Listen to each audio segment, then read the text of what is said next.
I was standing in front of my bedroom mirror, tightening the knot of my old silk tie when my phone buzzed on the dresser. I was getting ready to go to my daughter Sarah's house for her 40th birthday dinner. I had a check for $500 in my pocket. It was a significant amount from what they believed was my meager pension, but I wanted to make her happy. I reached for the phone expecting a text from Sarah, asking if I was lost again. Instead, the screen displayed a message from Richard Powell, my lawyer and oldest friend. The preview text made my heart stop. "Call me immediately.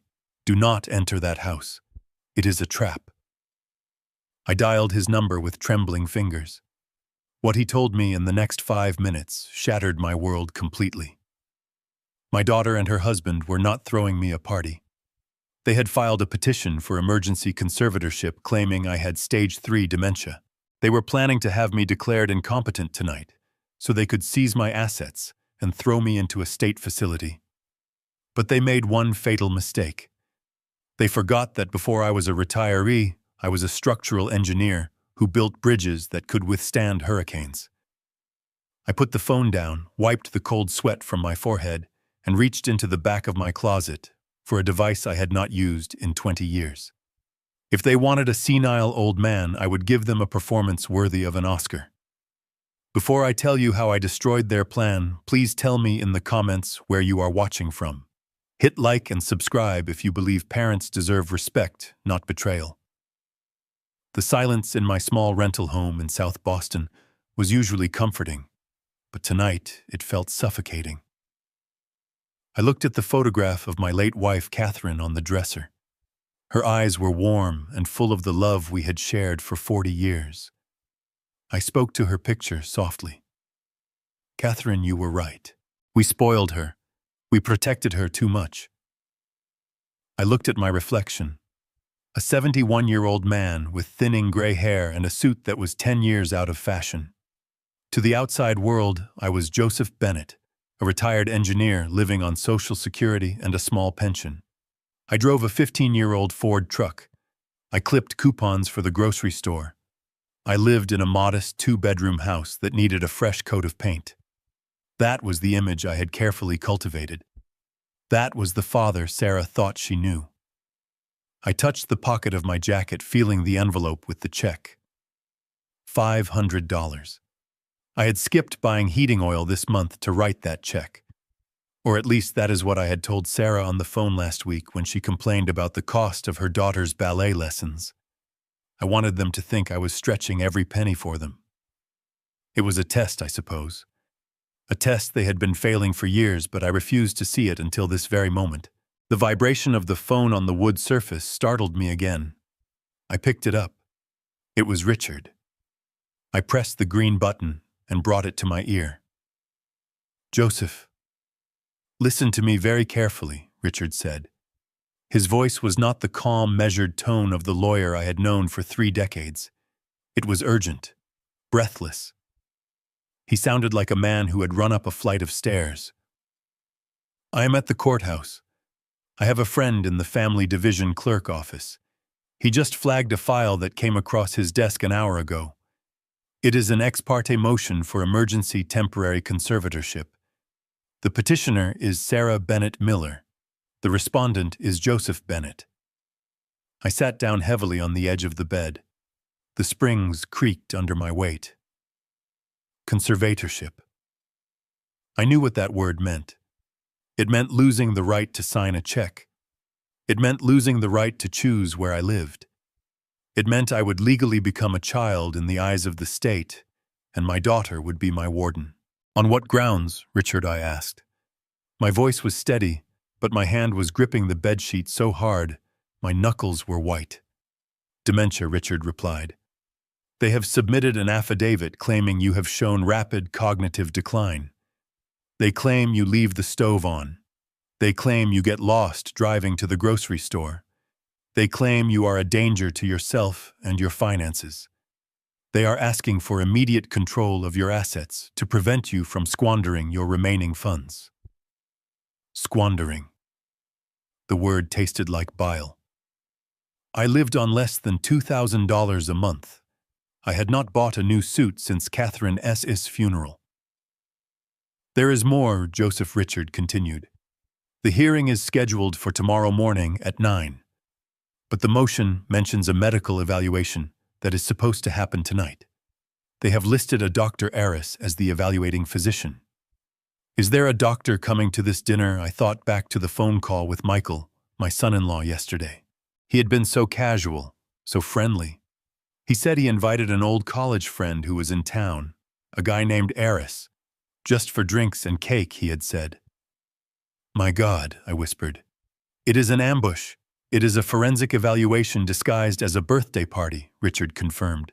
If you go there and you act confused, or if you have a glass of wine and get sleepy, this doctor will sign a statement tonight. By tomorrow morning, the police will be at your door to escort you to a facility while they liquidate your house. Joseph, do not go. Stay home. I will come over and we can fight this in the morning. I looked at the check in my pocket. I looked at the photo of Catherine. I thought about the tuition payments I had secretly made for Sarah's college so she would not graduate with debt. I thought about the $50,000 I had given Michael 10 years ago for that startup business that vanished in 6 months. I had played the role of the supportive father, the safety net, the rock, and this was my reward, to be discarded like broken machinery. No, Richard, I said. I stood up. The stiffness in my knees seemed to vanish, replaced by a cold, hard resolve. I am going. Joseph? Are you insane? If they get that signature, they won't get what they expect, I interrupted. I need to know why. I need to look them in the eye and see it for myself. If I stay home, they will just try again next week. I need to hear them say it. I need evidence. You need protection, Richard argued. I have protection, I said, walking toward my closet. I opened the heavy wooden trunk at the bottom. Inside, among old blueprints and tools, sat a small black box. It was a high-fidelity digital voice recorder I used to use for site inspections. Small, discreet, and powerful. I checked the battery. Full. I am going to record everything, Richard. Every word. Every lie. Be careful, Joseph. Richard warned, his voice low. If they sense you are suspicious, they might escalate. These people are desperate. People do not file for emergency conservatorship unless they are in deep financial trouble and need access to cash fast. I hung up the phone. I clipped the recorder inside my jacket pocket just behind my handkerchief. I tested it. It picked up the sound of my breathing. Perfect. I looked around my bedroom one last time. It was simple. Clean. Honest. Unlike the house I was about to enter. I put on my overcoat, wrapped my scarf around my neck, and walked out into the biting Boston wind. The cold air hit my face, but I barely felt it. The ice in my heart was colder. The drive to Sarah's house in Wellesley took 40 minutes. I drove my old truck, staying exactly at the speed limit. I watched the neighborhoods change from the working-class triple-deckers of my area to the sprawling, manicured lawns of the wealthy suburbs. Sarah and Michael lived in a colonial-style McMansion that was worth at least $2.5 million. It had a 3-car garage and a heated driveway. They drove leased luxury cars. They went on vacations to Europe. To the outside world, they were the picture of success. But I knew better. You do not try to lock up your father unless the wolves are at the door. I pulled into the driveway. It was crowded. There was Michael's Range Rover, Sarah's Mercedes, and a black sedan I did not recognize. That must be the doctor, I thought. I took a deep breath. I patted my pocket to ensure the recorder was on. Then I hunched my shoulders slightly. I relaxed my facial muscles to look a little slacker, a little less focused. I shuffled my feet as I walked to the door. If they wanted a senile old man, I would give them a performance that would make them confident. Arrogance causes mistakes, and I needed them to make mistakes. Michael opened the door before I could ring the bell. He was wearing a cashmere sweater that probably cost more than my monthly grocery bill. He had a glass of scotch in his hand. "Joseph!" He boomed his voice too loud, as if he were talking to someone hard of hearing. "You made it. We were starting to get worried." "Did you get lost on the way?" The gaslighting started immediately. I had driven to this house 100 times. I had never been lost. No, Michael, I said, letting my voice quaver just a bit. The traffic was bad on the I-90. I got a little turned around at the exit, but I found it. Michael exchanged a quick glance with Sarah, who was standing in the hallway. It was a look of satisfaction. See, he is already admitting he is confused. "Come in, Dad," Sarah said. She gave me a hug, but her body was rigid. She smelled of expensive perfume and wine. "Put your coat here." "Happy birthday, sweetheart," I said, handing her the card with the check. "Oh, Dad, you shouldn't have," she said, taking it without looking at me. She placed it on the side table without opening it. A $500 gift from a pensioner, and she treated it like junk mail. "Come into the living room." Michael guided me with a hand on my back, pushing me slightly. "I want you to meet a friend of mine. This is Dr. Aris." The man sitting on the white sofa stood up. He was in his 50s, wearing a sharp suit and wire-rimmed glasses. He had the cold, analytical eyes of a shark. "Mr. Bennett," he said, extending a hand. "Michael has told me so much about you." I shook his hand. His grip was firm testing. "Nice to meet you," I mumbled, looking slightly past his ear, avoiding direct eye contact. "Please sit," Dr. Aris said, patting the spot next to him. "Michael tells me you used to be an engineer. That must have been fascinating work." "It was a long time ago," I said, sinking into the soft cushions. I tried to look small. I kept my hands on my knees and let a slight tremor shake my left hand. "I built bridges." "Do you remember which ones?" Dr. Aris asked. His tone was casual, but the pen in his hand was poised over a small notebook on the coffee table. I think I worked on the Zakim Bridge," I said, slowly furrowing my brow as if the memory was swimming through fog. "But maybe that was the other one. It gets hard to keep them straight." In reality, I was the lead structural consultant for the Zakim Bridge. I knew the load-bearing capacity of every cable. I knew the sigh of the concrete. But I let the lie hang there. "Of course," Dr. Aris said, making a quick mark in his notebook. "Memory is a funny thing, isn't it? Do you know what day it is today, Mr. Bennett?" I looked at him. This was insulting. It was Tuesday, November 14th, Sarah's birthday. "It is Wednesday, isn't it?" I said. "Or Thursday. The days run together when you don't work." Sarah walked in with a tray of appetizers. She heard my answer and let out a dramatic sigh. "Dad, it is Tuesday. We told you that on the phone this morning." Remember, I blinked rapidly, feigning distress. "Right. Tuesday. Of course. Sorry, Sarah." "It is okay, Dad," she said, her voice dripping with fake sympathy. "Here, have some water. We didn't want to give you wine with your balance issues." She handed me a plastic tumbler. Not a crystal glass like everyone else. A plastic cup like you would give a toddler. The humiliation burned in my chest hotter than fire. I had designed foundations that held up skyscrapers, and my daughter was giving me a sippy cup because she claimed I could not hold a glass. I took the cup. "Thank you, dear," I said. Michael sat in the armchair across from us. "So, Dad, how is the house holding up? Any more issues with the stove?" I looked at him. There had never been issues with the stove. "The stove," I repeated blankly. "Yeah," Michael said, leaning forward. "Sarah said you left the gas on again last week. The neighbors smelled it." "It is getting dangerous, Joseph." He was inventing history. "Rewrite the past to control the future." "I don't think I did that," I said softly. "You did, Dad," Sarah chimed in. "You just don't remember. That is what scares us." You don't remember the dangerous things you do. Dr. Eris was writing furiously now. I could see the satisfaction on their faces. They thought it was working. They thought the old man was cracking. So Joseph, Dr. Aris said, looking up. Do you manage your own bills? It must be complicated keeping track of everything. It is overwhelming sometimes. I admitted, letting my shoulders slump.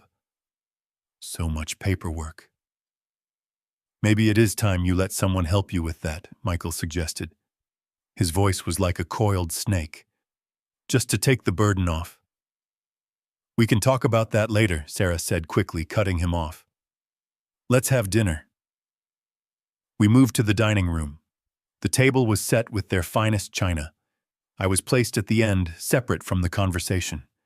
They talked over me about their vacations, about Michael's business ventures, about Mia's college applications. I ate my soup in silence, letting the spoon clatter against the bowl occasionally. Then my granddaughter Mia spoke up. She was 17, glued to her phone, but she looked up at me with a strange expression. Pity, maybe. Or guilt. Grandpa, she said.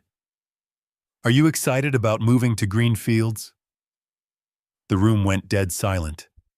The fork froze halfway to my mouth.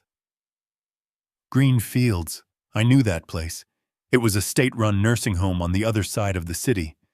It had been cited for health violations 3 times in the last 5 years. It was a warehouse for the indigent and the forgotten. It was a place people went to die. Mia Sarah hissed.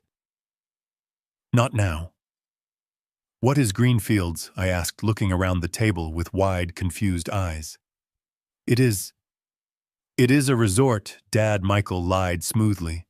A retirement community. We were just looking at brochures. Very high-end. Just thinking about options for the future. No. Mia said, her voice rising. You said he was going there tonight. You said Dr. Aris was going to sign the paper, and that is enough, Mia. Michael shouted, slamming his hand on the table. Go to your room, now. Mia stood up, threw her napkin on her plate, and stormed off. The silence she left behind was thick and heavy. I looked at Sarah. She refused to meet my eyes. She was pouring more wine into her glass, her hand shaking slightly. Is that true, Sarah? I asked, my voice trembling for real this time. Are you sending me away, Dad? Don't get upset, Sarah said. Her voice was tight. Mia is confused. We just want you to be safe. You are not safe in that old house alone. You need care. I need my home, I said. Your home is falling apart. Michael snapped, dropping the facade of kindness. You are hoarding trash. You are a fire hazard. It is irresponsible of us to let you stay there. I looked at Dr. Aris. He was watching me closely, waiting for an outburst, waiting for the dementia to show its violent side. I swallowed my rage. I forced it down into the pit of my stomach. I just want to finish my dinner, I said softly, looking down at my plate. Good, Michael said. Eat up. We have some papers to look at after dessert. I knew what those papers were. They wouldn't wait for the court. They wanted me to sign a power of attorney voluntarily tonight. They would use the doctor's presence to certify I was lucid enough to sign, but sick enough to need it. It was a catch-22 trap. Excuse me, I said, standing up slowly. I need to use the restroom. Michael stood up too. Do you need help finding it, Dad? I know where it is, Michael, I said. I shuffled out of the dining room. As soon as I turned the corner into the hallway, my posture straightened. I moved silently, not toward the bathroom, but toward Michael's home office down the hall. The door was ajar. I slipped inside and closed the door softly. I could hear their voices in the dining room arguing about Mia's outburst. I had about 3 minutes. I walked to Michael's desk. His laptop was open. The screen was dark, but I tapped the spacebar. It prompted for a password. I looked around. Michael was arrogant, but he was not creative. There was a sticky note under the lamp base. Range Rover 88. I typed it in. The screen flared to life. It was open to his email. The inbox was a wall of red flags. Urgent final notice. Delinquency alert. Foreclosure warning. I clicked on the most recent email from a sender named Vantage Capital. The subject line was immediate payment required. Mr. Miller, the email read, "Your outstanding balance of $1.2 million is now 30 days past due. The collateral you pledged the property at 42 Oak Street is now subject to seizure. If payment is not received by Friday, we will proceed with liquidation." I froze. 42 Oak Street. That was my house. My modest little house that I had owned free and clear for 30 years. How had he pledged my house as collateral? I minimized the window and searched his files. I found a folder labeled Deeds. Inside was a scanned copy of a quitclaim deed dated 6 months ago, transferring ownership of my house to Michael Miller. At the bottom was my signature, but I had never signed it. It was a forgery. A clumsy one, but good enough for a predatory lender. I felt a wave of nausea. They weren't just going to put me in a home. They had already stolen mine. They needed to lock me away so I wouldn't discover the foreclosure notice when it was pinned to my door. I pulled out my phone and took photos of the screen. The emails, the forged deed, the bank statements showing Michael's crypto trading account with a balance of $0 down from $800,000. He had gambled it all away. Suddenly the doorknob turned. I barely had time to lock the phone screen and step away from the desk before the door opened. It was Sarah. She stopped when she saw me. Her eyes darted to the computer, then to me. "Dad, what are you doing in here?" "The bathroom is the other way." I looked at her. My little girl. The girl I taught to ride a bike. The girl I walked down the aisle. She was looking at me with suspicion and fear. I got turned around. "Sarah," I said, letting the confused tremor return to my voice. "I was looking for the coat closet. I wanted to go home." She let out a breath she had been holding. She believed me. She believed I was just a senile old man lost in a hallway. "The coat closet is by the front door. Dad, come on. Let's go back to the table. Michael has the papers ready." I followed her back to the dining room. I had the evidence. I had the recording. Now I just needed to survive the next hour without signing my life away. We sat back down. Michael cleared the table and placed a thick stack of documents in front of me. He uncapped a pen. "Okay, Dad," Michael said. "This is just standard stuff. Updated medical insurance forms, and a permission slip so Sarah can pick up your prescriptions for you. Just sign here, here, and here." He pointed to the signature lines. He was covering the text of the document with his other hand. I leaned in, squinting. My glasses were in my pocket, but I pretended I couldn't find them. "I can't see the letters very well, son," I said. "It is all blurry." "Just sign where my finger is, Dad. Trust me," Michael said, pressing the pen into my hand. I held the pen. The tip hovered over the paper. It was a durable power of attorney. I could see the header peeking out from under his palm. I don't know," I stammered. My hand shook violently. The pen skittered across the paper, leaving a jagged ink trail that looked nothing like a signature. It tore through the page. "Oops," I said, dropping the pen. "Look what I did. I am so clumsy." Michael snatched the paper away, cursing under his breath. "Damn it, Joseph. Look at this mess." "It is okay," Dr. Aris said smoothly. "We can print another copy. But perhaps Mr. Bennett is too fatigued tonight. His motor skills are clearly compromised. This is good evidence for the affidavit, Michael." Sarah looked at me with pure venom. "You are useless, Dad. Can't you do one simple thing?" I shrank back in my chair. "I am sorry, Sarah. I just want to go to bed." "Fine," she snapped. "We will go to the lawyer's office tomorrow morning. We will have him guide your hand if we have to. Go home. Michael practically dragged me to the door. He shoved my coat at me. Drive carefully, Joseph, he said, his voice cold. Do not hit anyone. We will pick you up at 8 a.m. sharp. Be ready. I walked out into the cold night air. As soon as I was in the cab of my truck, the act dropped. My hands stopped shaking. My spine straightened.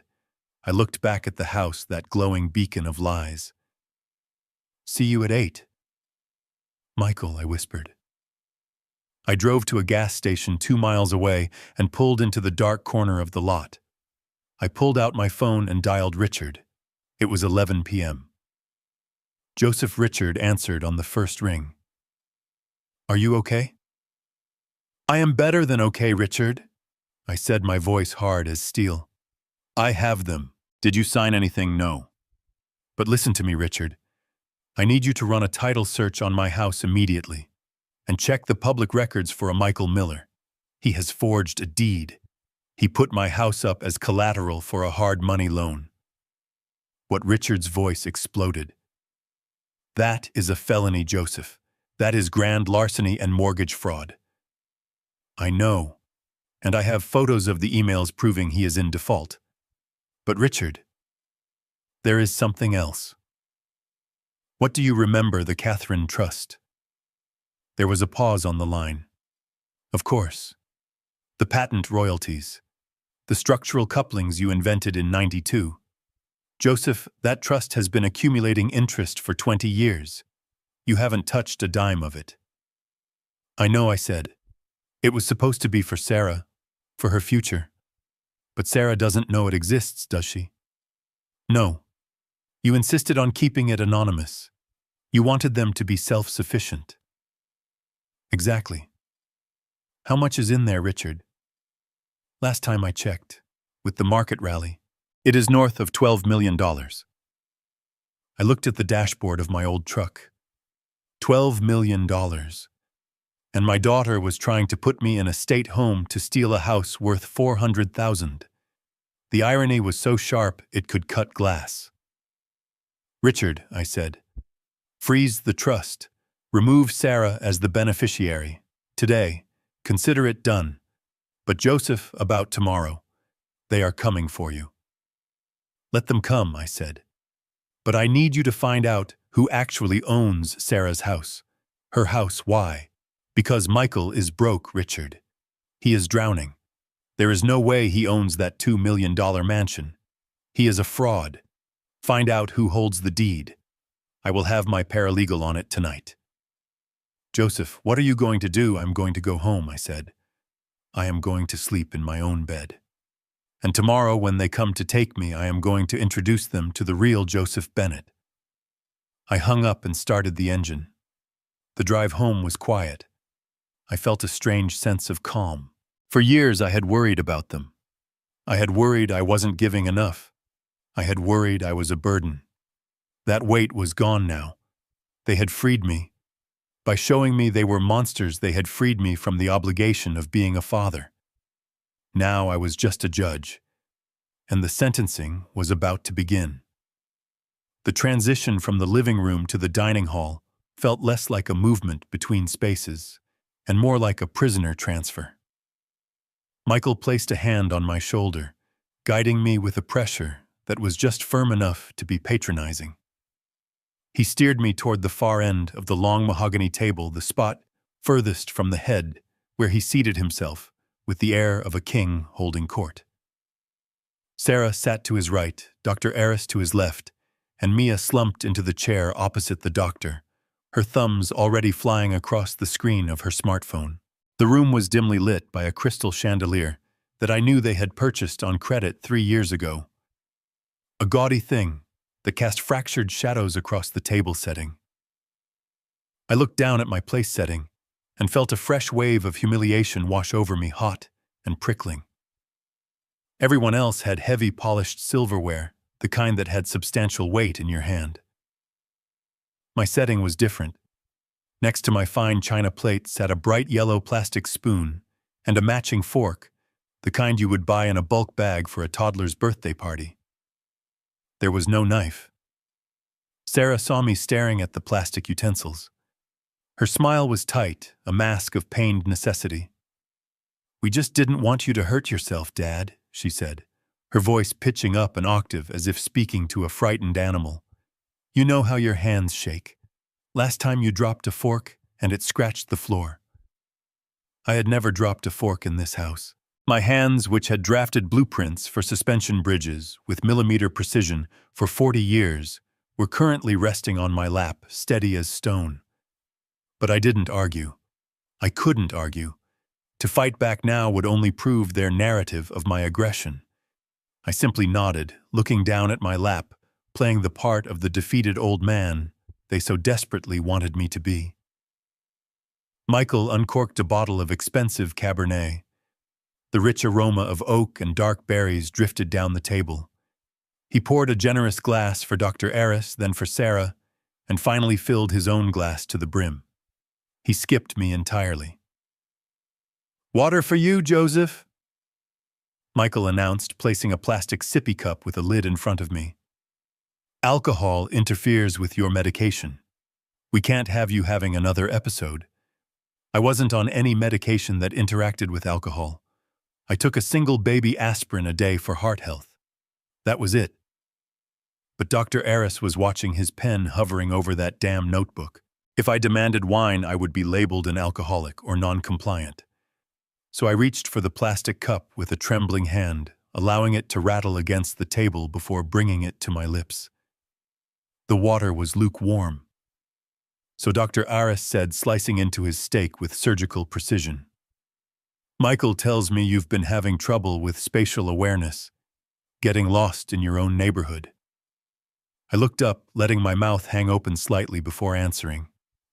"It all looks the same sometimes," I mumbled. "The streets, they changed the signs." "They haven't changed the signs in 20 years, Joseph." Michael corrected me, speaking with his mouth full. "You just can't process the information anymore. It's dangerous. That's why we took your keys." I stiffened. My keys were in my pocket.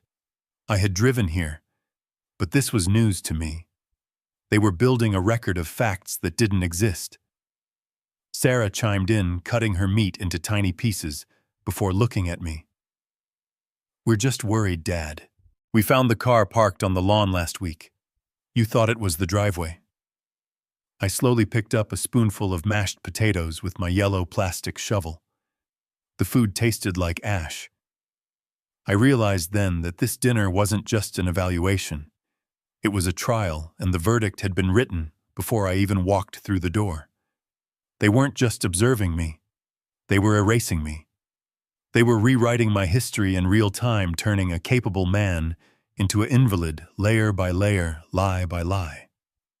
The conversation shifted away from me, as if I were a piece of furniture that had ceased to be interesting.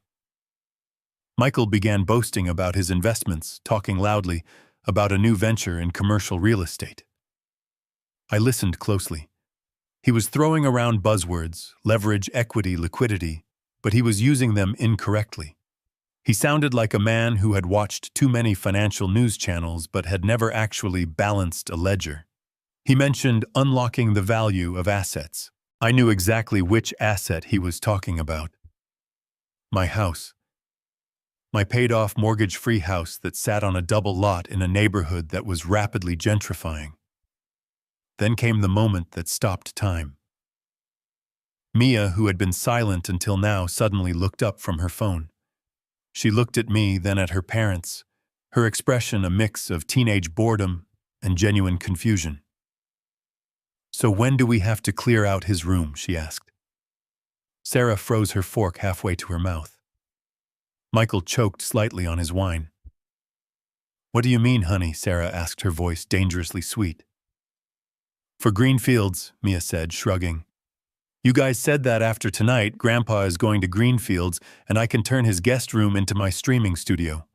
So do I have to wait until the weekend? Or is he not coming back tonight?" The silence that descended on the table was absolute. The air was sucked out of the room. Greenfields. The name echoed in my mind like a slamming cell door. I knew Greenfields. It wasn't the luxury retirement community Michael had lied about earlier. It was a state-subsidized long-term care facility in the industrial district. I knew it intimately because 30 years ago, my engineering firm had been contracted to inspect the foundation of their south wing. I remembered the smell of bleach masking the scent of urine. I remembered the water stains on the ceiling and the hollow vacant eyes of the residents lined up in wheelchairs in the hallway, staring at a television that wasn't turned on. It was a warehouse for the dying. It was a place you sent people when you wanted to forget they existed. Joseph looked confused, Dr. Aris noted, breaking the silence. He scribbled something down. Lack of orientation to future planning. Mia, that's enough, Michael snapped, his face flushing red. We're not discussing logistics right now. But you said Mia started. I said enough, Michael roared. I looked down at my plastic cup. My heart was hammering against my ribs, a cold, hard rhythm. This was the final piece of the puzzle. It wasn't just greed. Greed I could almost understand. Everyone wants money. This was malice. This was disposal. They didn't just want my assets. They wanted to erase the inconvenience of my existence. They wanted to throw me into a pit called Green Fields and let me rot so they could turn my life's work into a streaming studio and a bailout for their bad debts. I looked at Sarah, my daughter, the woman I had carried on my shoulders at parades, the woman whose tears I had dried when her first boyfriend broke her heart. She was refusing to look at me. She was intently studying the pattern on the tablecloth, her jaw set in a line of stubborn refusal. She knew what Greenfields was. She knew, and she had agreed to it. She had signed off on my slow death. A strange sensation washed over me then. The grief, the heartbreak, the stinging betrayal, it all evaporated. It was replaced by a clarity as sharp and cold as a winter morning. The father in me died in that dining room, between the plastic spoon and the lie about the nursing home. The man who sat in the chair was no longer Sarah's father. I was an engineer again. I was looking at a structural failure. And when a structure is compromised, when the rot has eaten through the support beams, you don't patch it. You condemn it. You demolish it. I looked up, letting my eyes drift vacantly around the room, careful to keep the mask in place. I let a little bit of drool gather at the corner of my mouth before wiping it away with a shaking hand. Greenfields, I asked, my voice thin and reedy. Is that the place with the nice gardens? Where Mom is? Sarah finally looked at me. Relief washed over her face. She thought I was confusing the nursing home with the cemetery where Catherine was buried. She thought I was too far gone to understand the horror of what her daughter had just revealed. Yes, Dad, Sarah lied, reaching out to pat my hand. It's a beautiful place, just like where Mom is. You'll be happy there. Excellent, Dr. Aris muttered. Patient exhibits confusion regarding the deceased spouse. Delusional transference. This supports the diagnosis. I gripped the plastic spoon until it bent in my hand. They thought they had won. They thought they were looking at a husk. They had no idea that behind the foggy eyes and the trembling hands I was already calculating the demolition charges. I was mentally reviewing every asset, every legal loophole, every document in my possession. I am tired, I announced, pushing the plate away. I want to go home. We have dessert, Joseph, Michael said, his confidence returning now that the crisis had passed. And then just a few papers to sign. Just routine updates for your insurance. I'm tired, I repeated, making my voice sound petulant like a cranky child. I want to sleep. Sarah stood up. Let him rest, Michael. We can do the papers in the morning. We have the appointment with the lawyer anyway. Let's just get him home before he has an accident here. An accident. As if I were a dog that hadn't been housebroken. I stood up, leaning heavily on the table, faking a stagger. Michael rushed to grab my arm, not to help, but to control. Easy there, old-timer, he said. Let's get you to the car. As we walked to the door, I passed a mirror in the hallway. I caught a glimpse of myself, hunched, disheveled, looking every bit the victim. But inside the pocket of my jacket, the red light of the recorder was still blinking, capturing every insult, every lie, every conspiracy. I wasn't leaving a victim. I was leaving as a spy who had just secured the enemy's battle plans. I let Michael guide me to the truck. He opened the door and practically shoved me inside. "Go straight home, Joseph," he commanded. "Do not stop. Do not pass. Go. We will be there at 8 a.m. to pick you up. Pack a bag." "Why do I need a bag?" I asked innocently. "Just for the trip," Sarah said from the doorway. "Just pack a bag, Dad." I started the engine. The old Ford rumbled to life, a sound I trusted more than anyone in that house. I watched them in the rearview mirror as I pulled away. They were standing together, a united front of deceit. Michael put his arm around Sarah. They looked relieved. They were probably already spending the money in their heads. I drove down the long, winding driveway past the manicured hedges and the stone lions that guarded their gates. As soon as I turned onto the main road and was out of their sight, I sat up straight. The tremors in my hands vanished. The fog in my eyes cleared. I reached into my pocket and pulled out the recorder, pressing the stop button. The file saved. "Green fields," I said aloud to the empty cab of the truck. My voice was deep and steady. "Over my dead body." I reached for my phone and dialed Richard again. It was time to execute the counter-maneuver. The dinner from hell was over. The war had just begun. I stood up from the dining table, my knees popping audibly in the tense silence.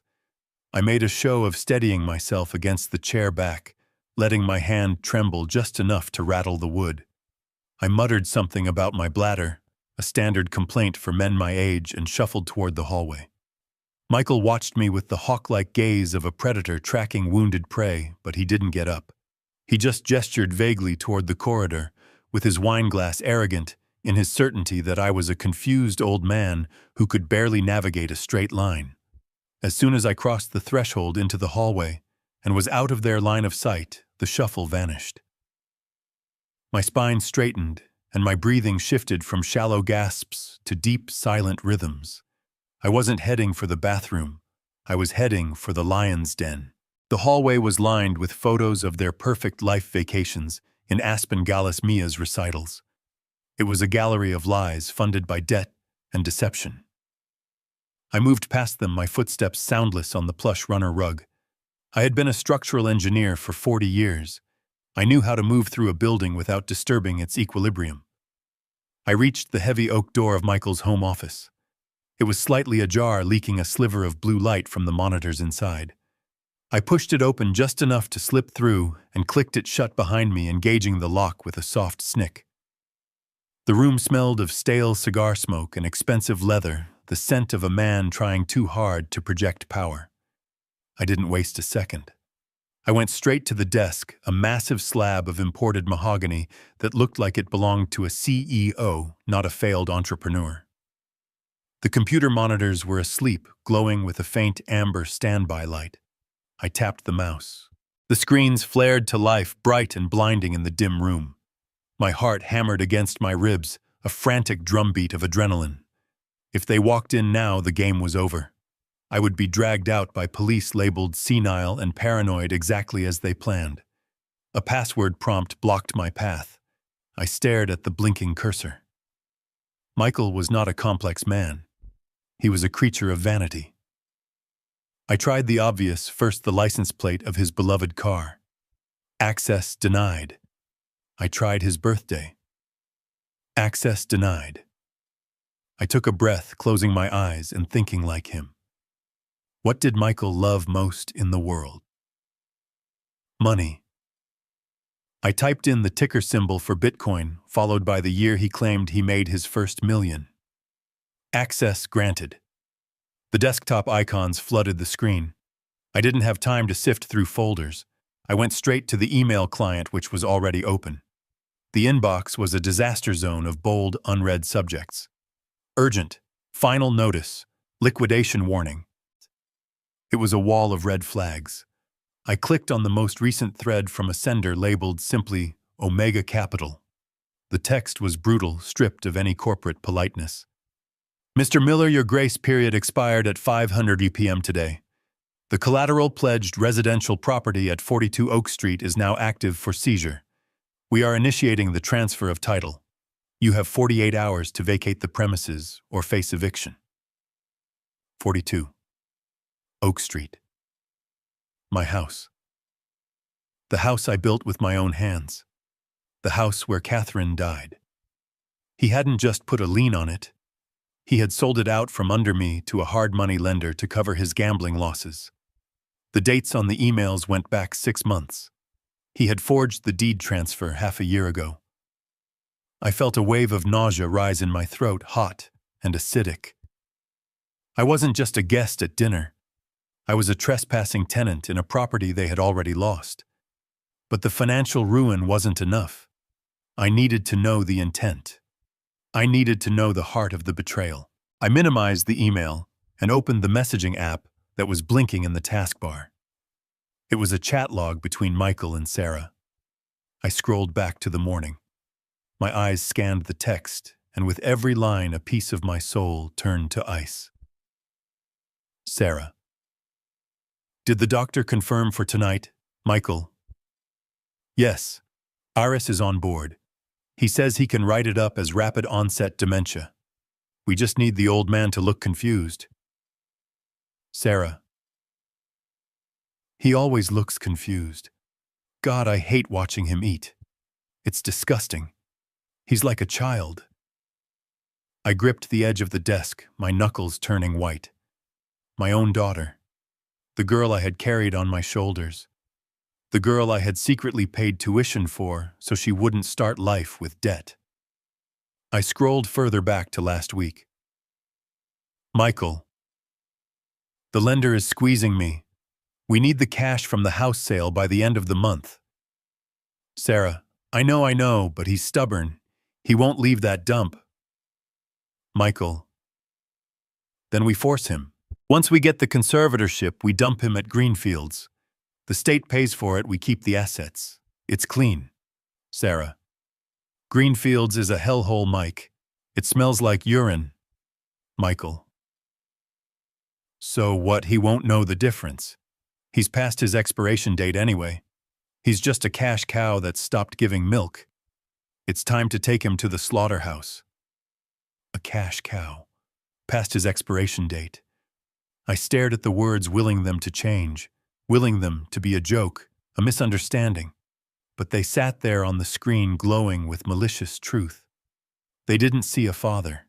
They didn't see a human being. They saw an asset to be liquidated, a nuisance to be discarded. The pain that had been throbbing in my chest since I received Richard's text suddenly vanished. It was replaced by a cold, Arctic clarity. The grief was gone. The hesitation was gone. The father who loved his little girl unconditionally died in that chair reading those words. In his place sat the engineer. I was looking at a structural failure. The foundation was rotten. There was no salvaging it. The only option was controlled demolition. I reached into my pocket and pulled out my phone. My hands were rock steady now. I took photos of everything. The emails from the loan sharks, the forged deed documents attached to the messages, and the chat logs. I made sure to capture the timestamps, the names, the cruelty. Every pixel was a nail in their coffin. I found one more document in a folder marked medical. It was a draft of a letter supposedly written by me, stating that I was voluntarily surrendering my rights due to failing mental health. It was already signed. My signature was a perfect forgery executed with a level of practice that sickened me. I snapped a picture of that too. Suddenly I heard footsteps in the hallway. The heavy, muffled thud of footsteps on carpet getting louder. Then Sarah's voice close to the door. He's been in there a while. I should check on him. Woman. Leave him, Michael's voice answered slightly further away. He's probably just lost in the bathroom mirror. No, I don't want him wandering around, Sarah said. The footsteps stopped right outside the office door. I froze. I was trapped. If she opened the door and saw me at the computer, the charade would be over. They would know I knew. And desperate people do dangerous things. I looked around the room frantically. There was no other exit. The window was locked and we were on the second floor. The doorknob began to turn. I threw myself away from the desk, diving toward the bookshelf in the corner. I grabbed a random book, something about golf, and let my body slump against the wall, sliding down until I was sitting on the floor, looking dazed. The door swung open. Sarah stood there, silhouetted by the hallway light. She looked at the empty desk, then scanned the room, until her eyes landed on me, huddled in the corner, with a book held upside down. "Dad?" she asked, her voice sharp with suspicion. "What are you doing in here?" I looked up at her, blinking rapidly, summoning every ounce of acting ability I possessed. I let my mouth hang open slightly. I held up the book. I was looking for the photo album," I stammered, my voice trembling. "Your mother, she said the album was in the library. I wanted to see her." Sarah's face softened, not with kindness, but with relief.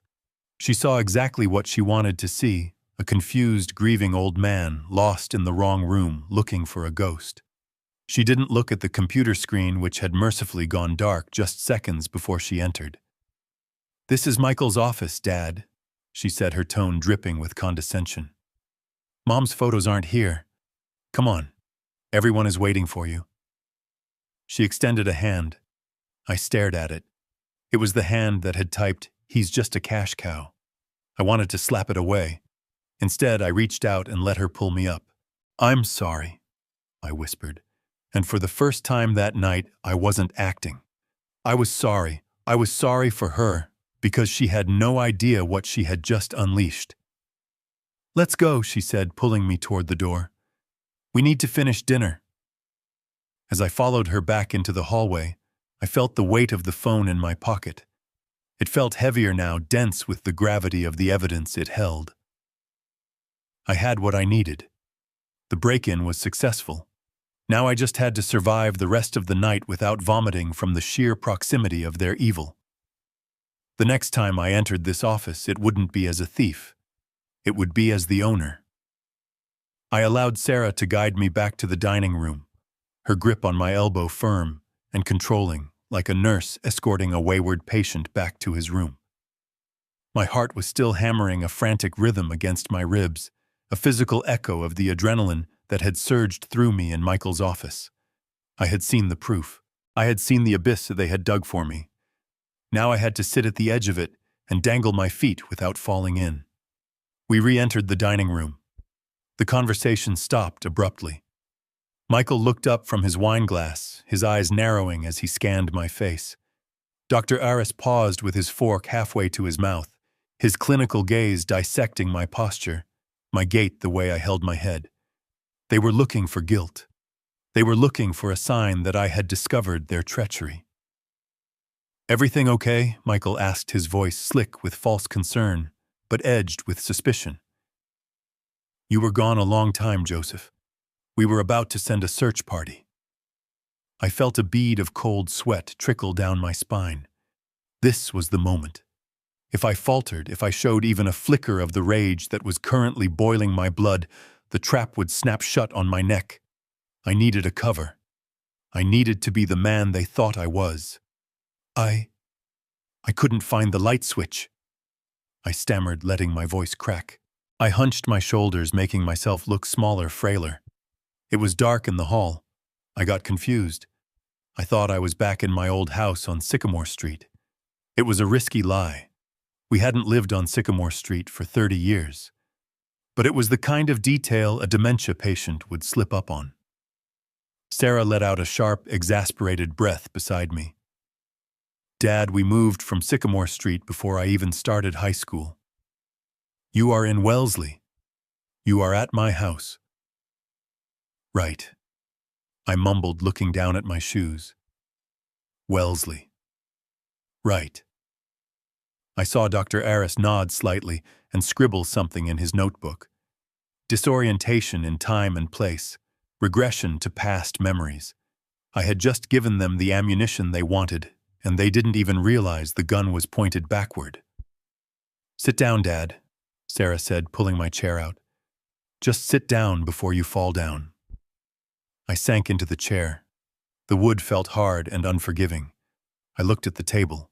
My plastic cup was still there, sitting in a small puddle of condensation. The yellow spoon mocked me. I looked at Michael.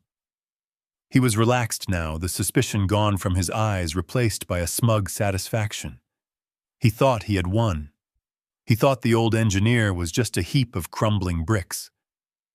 I realized then that I had a choice.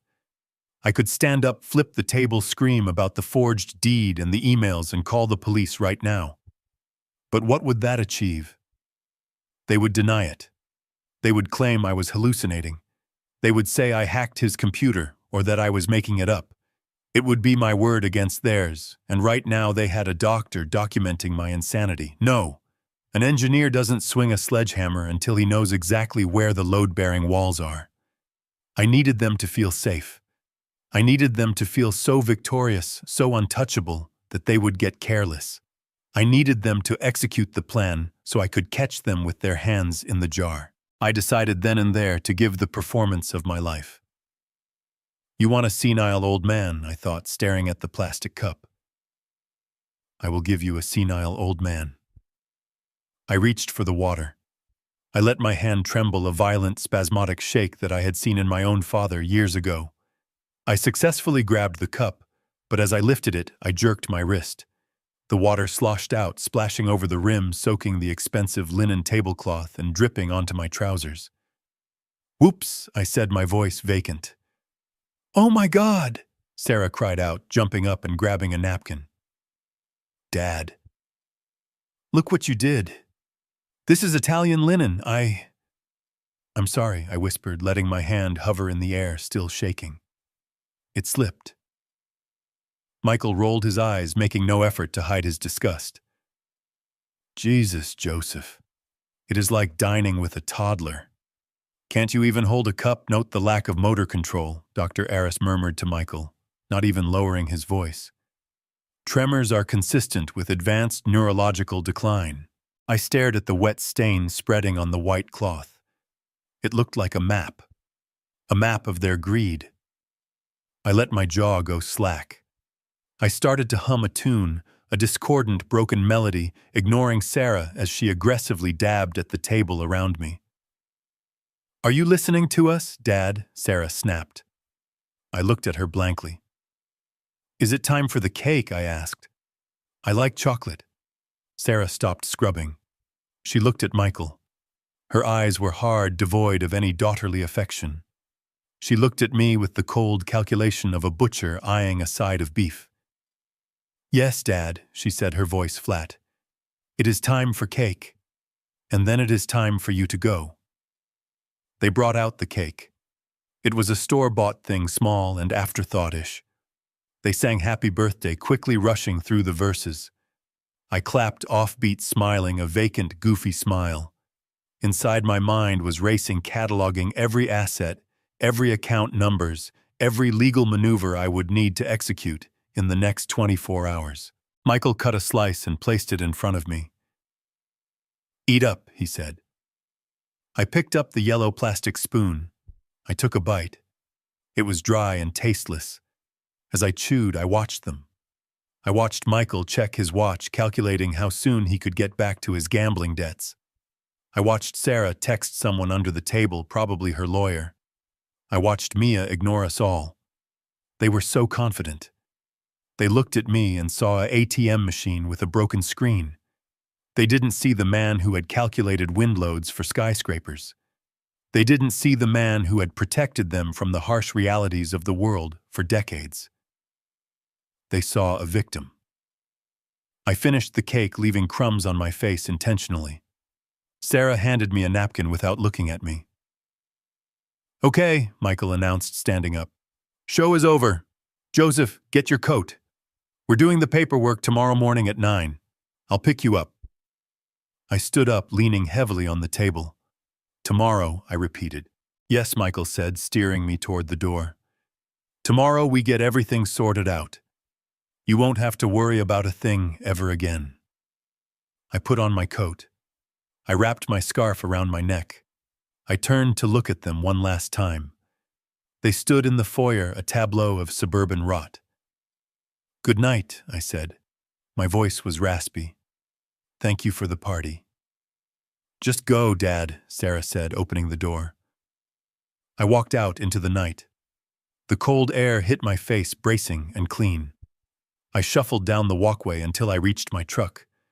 I opened the door and climbed in. As soon as the door clicked shut, the transformation happened. The slump in my shoulders disappeared. The vacancy in my eyes was replaced by a sharp, flinty glare. I wiped the cake crumbs from my mouth with the back of my hand. I looked at the house glowing warm and golden in the night, a beautiful shell hiding a rotten core. They wanted me weak. They wanted me confused. They wanted me to be a prop in their play for wealth. They had spent the entire evening writing a narrative of my demise. I started the engine. The headlights cut through the darkness. "You want a madman," I whispered to the windshield. "You want a man who has lost his mind. Fine. I will show you what happens when a man loses his mind and finds his resolve." I shifted the truck into gear. I wasn't just driving home. I was driving toward war. I had the evidence. I had the motivation. And tomorrow, when they came to collect their prize, they were going to find that the bank was closed, the vault was empty, and the security system was armed. I pulled out of the driveway, leaving the lies behind me. The act was over. The engineer was back on the job, and I was about to bring the whole structure crashing down on their heads. I sat back down at the dining table, and the atmosphere had shifted from tense to predatory. The air in the room felt heavy, charged with a silent, frantic urgency that radiated from Michael. He was vibrating with it, a low-frequency hum of desperation that I could almost feel against my skin. He poured himself another glass of wine, his fourth, and the dark liquid sloshed dangerously close to the rim. He needed me to be incompetent tonight. He needed it like a drowning man needs a lifeline. And I was going to throw him an anchor instead. Sarah placed a bowl of soup in front of me. It was a thick orange butternut squash bisque. It was steaming hot. I looked at it, then at the yellow plastic spoon. This was my prop. This was my weapon. I let my head loll slightly to the side, relaxing the muscles in my neck until I felt my chin touch my chest. I blinked slowly, heavily, as if keeping my eyelids open was a Herculean task. "Eat up, Dad," Sarah said, her voice tight and impatient. "It is getting cold." I reached for the spoon. I didn't just let my hand shake. I choreographed a symphony of tremors. My fingers spasmed as they closed around the plastic handle. I lifted the spoon, dipping it into the thick soup. I brought it halfway to my mouth, and then with a calculated jerk of my wrist, I let the contents tip. The hot orange liquid splashed onto my chin, ran down my neck, and soaked into the collar of my shirt. A significant amount landed on the table, creating a bright, ugly puddle on the expensive runner. I let out a small, pathetic whimper of distress, dropping the spoon into the bowl with a wet clatter. "Oh no," I mumbled, dabbing ineffectually at my shirt, with my hand smearing the soup further. I made a mess. I always make a mess. The reaction was immediate and telling. In a normal family, a daughter would jump up to help. She would grab a napkin, wipe her father's face, tell him it was okay. Sarah did none of that. She recoiled, pulling her chair back with a screech of wood against wood, looking at me with pure, unadulterated revulsion. "Jesus, Dad," she snapped. "Can't you just focus for 5 minutes? Look at you. You're disgusting." "Let him be, Sarah," Michael said, but his voice wasn't kind. It was triumphant. He looked at Dr. Aris. "Did you see that loss of motor control? Inability to perform basic feeding tasks. That goes in the report, right?" Dr. Aris was scribbling furiously in his notebook, his head nodding in a rhythm that matched his pen strokes. "Yes, significant impairment." Aris muttered, not even looking at me. Advanced degeneration of fine motor skills. It confirms the timeline you gave me, Michael. This isn't just age. This is pathology. I sat there feeling the soup cool and harden on my skin, feeling the sticky humiliation of it. But beneath the shame, the engineer in me was smiling. I had just given them the structural flaw they were looking for. They were so focused on the mess, they didn't see the man behind it, watching them with cold, clear eyes. I decided to push it further. I needed to seal the deal. I needed them to believe I was so far gone that I didn't even know who they were. I looked up at Michael. I squinted, tilting my head as if trying to place a stranger's face. "Rusty," I asked, my voice rising in a confused query. "Is that you, boy? You haven't been fed yet." The table went silent. Rusty was the name of the golden retriever we had owned 20 years ago. The dog had been dead for 15 years. Michael stared at me, his mouth slightly open. For a second, I saw a flicker of genuine hurt in his eyes, the realization that his father-in-law didn't recognize him. But it was quickly swallowed by greed. This was better than a spilled soup. This was the jackpot. "He is confusing me with the dog," Michael whispered to Sarah, a slow, ugly smile spreading across his face. "He thinks I'm the dog." Sarah looked at me, shaking her head. "Dad, that's Michael, your son-in-law. Rusty is dead. Rusty died when I was in college." "Dead," I repeated, letting my face crumble into tragedy. "Rusty is dead." "Yes, Dad," Sarah shouted, losing her temper completely. "Everyone is dead or dying, God. This is impossible." Subject exhibits severe facial agnosia and temporal disorientation, Dr. Aris narrated to himself as he wrote. Confusion of human subjects with deceased pets. Stage 3 bordering on stage 4.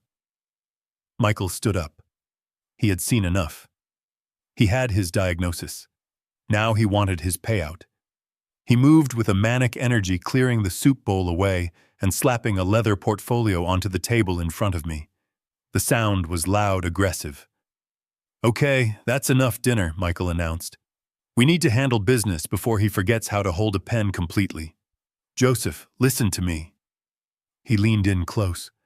I could smell the stale wine and the desperation on his breath. "We are going to fix everything, Joseph. We are going to make sure you are taken care of. But Sarah and I need to be able to talk to the doctors for you. We need to be able to pay your bills so the lights don't get turned off. Do you understand?" I looked at him with wide, watery eyes. "The lights," I whispered fearfully. "I don't want to be in the dark." "Exactly." Michael said, his voice dropping to a soothing, manipulative purr. "We don't want you in the dark. So I need you to sign this paper. It just says that Sarah and I can help you. That's all. It's a helper paper." He opened the portfolio. Inside was a thick document. Durable power of attorney. It was clipped open to the signature page. He had folded the previous pages back so I couldn't read the clauses. The clauses that undoubtedly gave him the right to sell my real estate, liquidate my stocks, and make medical decisions on my behalf, including institutionalization. He uncapped a heavy, expensive fountain pen and pressed it into my soup-stained hand. "Sign right here, Joseph," he commanded, pointing to the line, right next to the X. I held the pen. It felt heavy and cold. This was the moment. If I signed my name even illegibly, they could find a notary crooked enough to stamp it. If I refused, they might get physical. They might try to force my hand. I had to thread the needle. I had to try to sign, and I had to fail spectacularly. I leaned over the paper. I brought the pen tip down. I let my hand hover, shaking violently. I can't see the line," I whined. "It's moving." "It's right there," Michael hissed, grabbing my wrist. His fingers dug into my skin. He was hurting me and he didn't care. "Just hold the pen still and write Joseph Bennett. Do it." I let out a cry of pain and confusion. I jerked my arm back, fighting his grip. In the struggle, I drove the nib of the fountain pen into the paper. I pushed down with all my strength, not writing, but stabbing. The sharp metal tip pierced the document. I dragged it sideways, ripping through the signature line, tearing the heavy bond paper all the way to the margin. A jagged, dark tear ruined the document. Ink bled out from the broken nib, creating a Rorschach test of disaster on the page. I dropped the pen as if it had burned me. I broke it. I wailed, shrinking back into my chair, covering my face with my hands. I broke the helper paper. I'm sorry. Michael stared at the ruined document. His face turned a shade of purple I had never seen before. He looked like he was going to stroke out. The veins in his neck bulged. He snatched up the torn paper and crumpled it in his fist, throwing it across the room.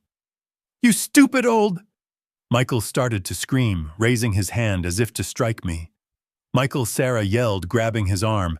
"Stop! The doctor is watching." Michael froze. He breathed heavily, his chest heaving.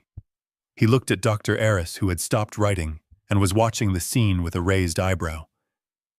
Even for a corrupt doctor, striking a patient was a bridge too far. He is agitated," Michael stammered, lowering his hand. "He gets violent when he's confused. It is clear he cannot execute legal documents tonight," Dr. Eris said, closing his notebook with a snap. "He lacks the capacity to understand what he is signing, and physically he is unable to perform the task. You will not get a valid signature out of him in this state."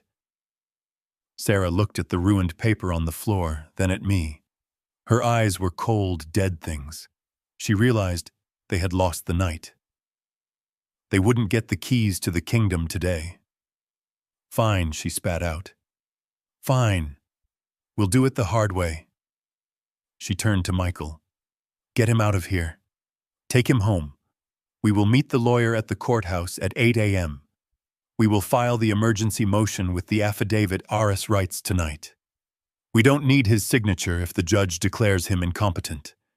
We'll just take everything by force." Michael glared at me one last time. He looked defeated, exhausted, and terrifyingly desperate. "Get up, Joseph," he growled. "Party's over." I stood up, keeping my head down, keeping the tremble in my legs. I looked like a man who had been broken. Inside, I was soaring. I had bought myself 12 hours. I had forced them to show their hand, and I had destroyed the only thing that could have given them power over me tonight. I shuffled toward the door, leaving the spilled soup and the torn paper behind me. As I put on my coat, I heard Dr. Aris speaking to Michael in the dining room. "I will write the report immediately. Stage 3 dementia with episodes of aggression. You will have your conservatorship by noon tomorrow." I walked out into the cool night air, the gravel crunching under my feet. I had won the battle, but the war was escalating. They were coming for me in the morning, with the full weight of the law. I climbed into my truck and started the engine. As I pulled away, I let the mask drop.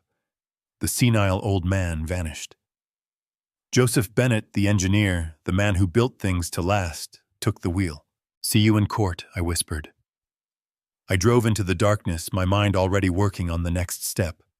I needed Richard. I needed to secure the assets, and I needed to prepare the trap that would catch them when they tried to break down my door in the morning. They wanted a fight, I would give them a war. And I had one weapon left that they didn't know about. The truth about who really owned the roof over their heads. Sarah walked me to the front door, her hand gripping my upper arm with a pressure that was less about support and more about restraint.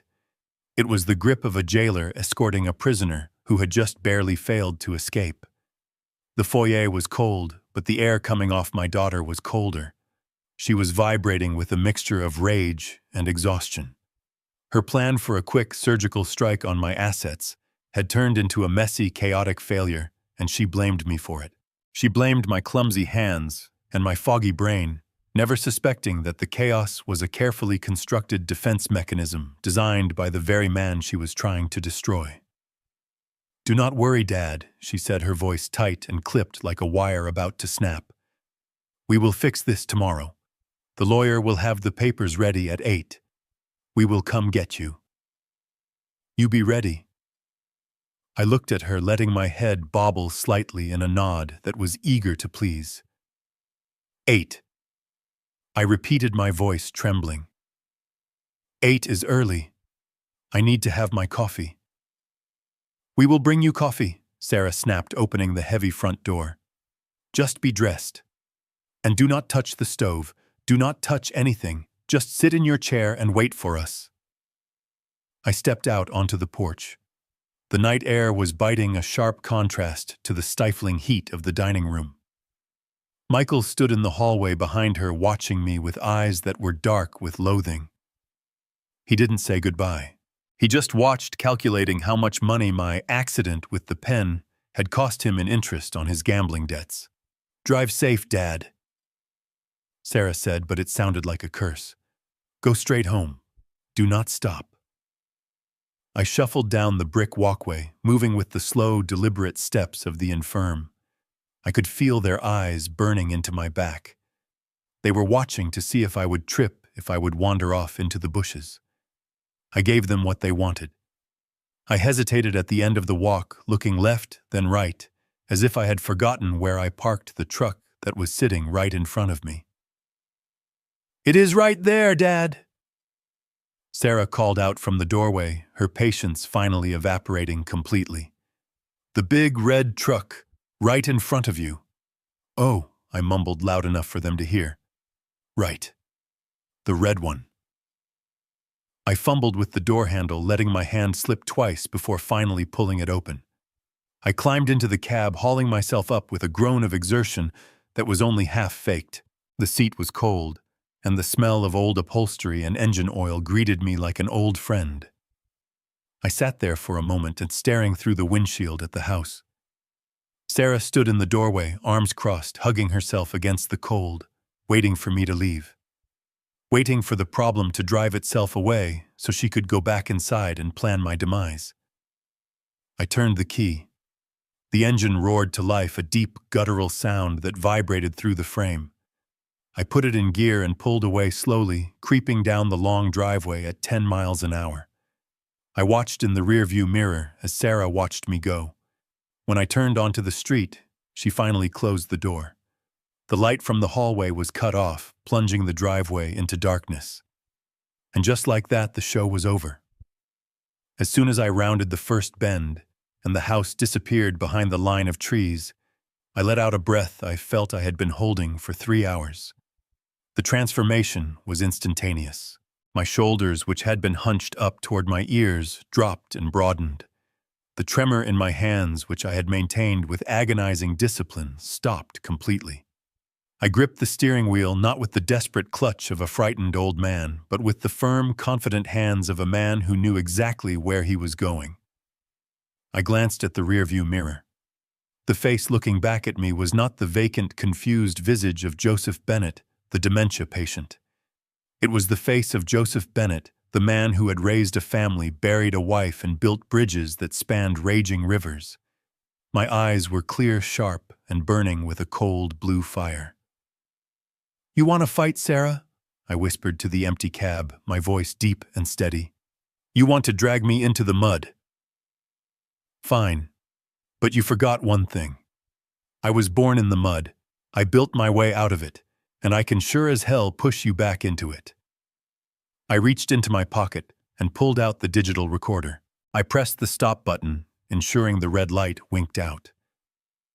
That little device held the keys to my freedom and their destruction. It held the sound of their betrayal, the audio proof of their conspiracy. I placed it gently on the passenger seat, treating it with the reverence due a loaded weapon. The drive home was a blur of tactical planning. My mind, the engineer's mind, that they thought had rusted shut, was spinning at high velocity. I analyzed the variables. I calculated the load-bearing capacity of their lies. They were banking everything on the emergency hearing tomorrow morning. They needed that conservatorship.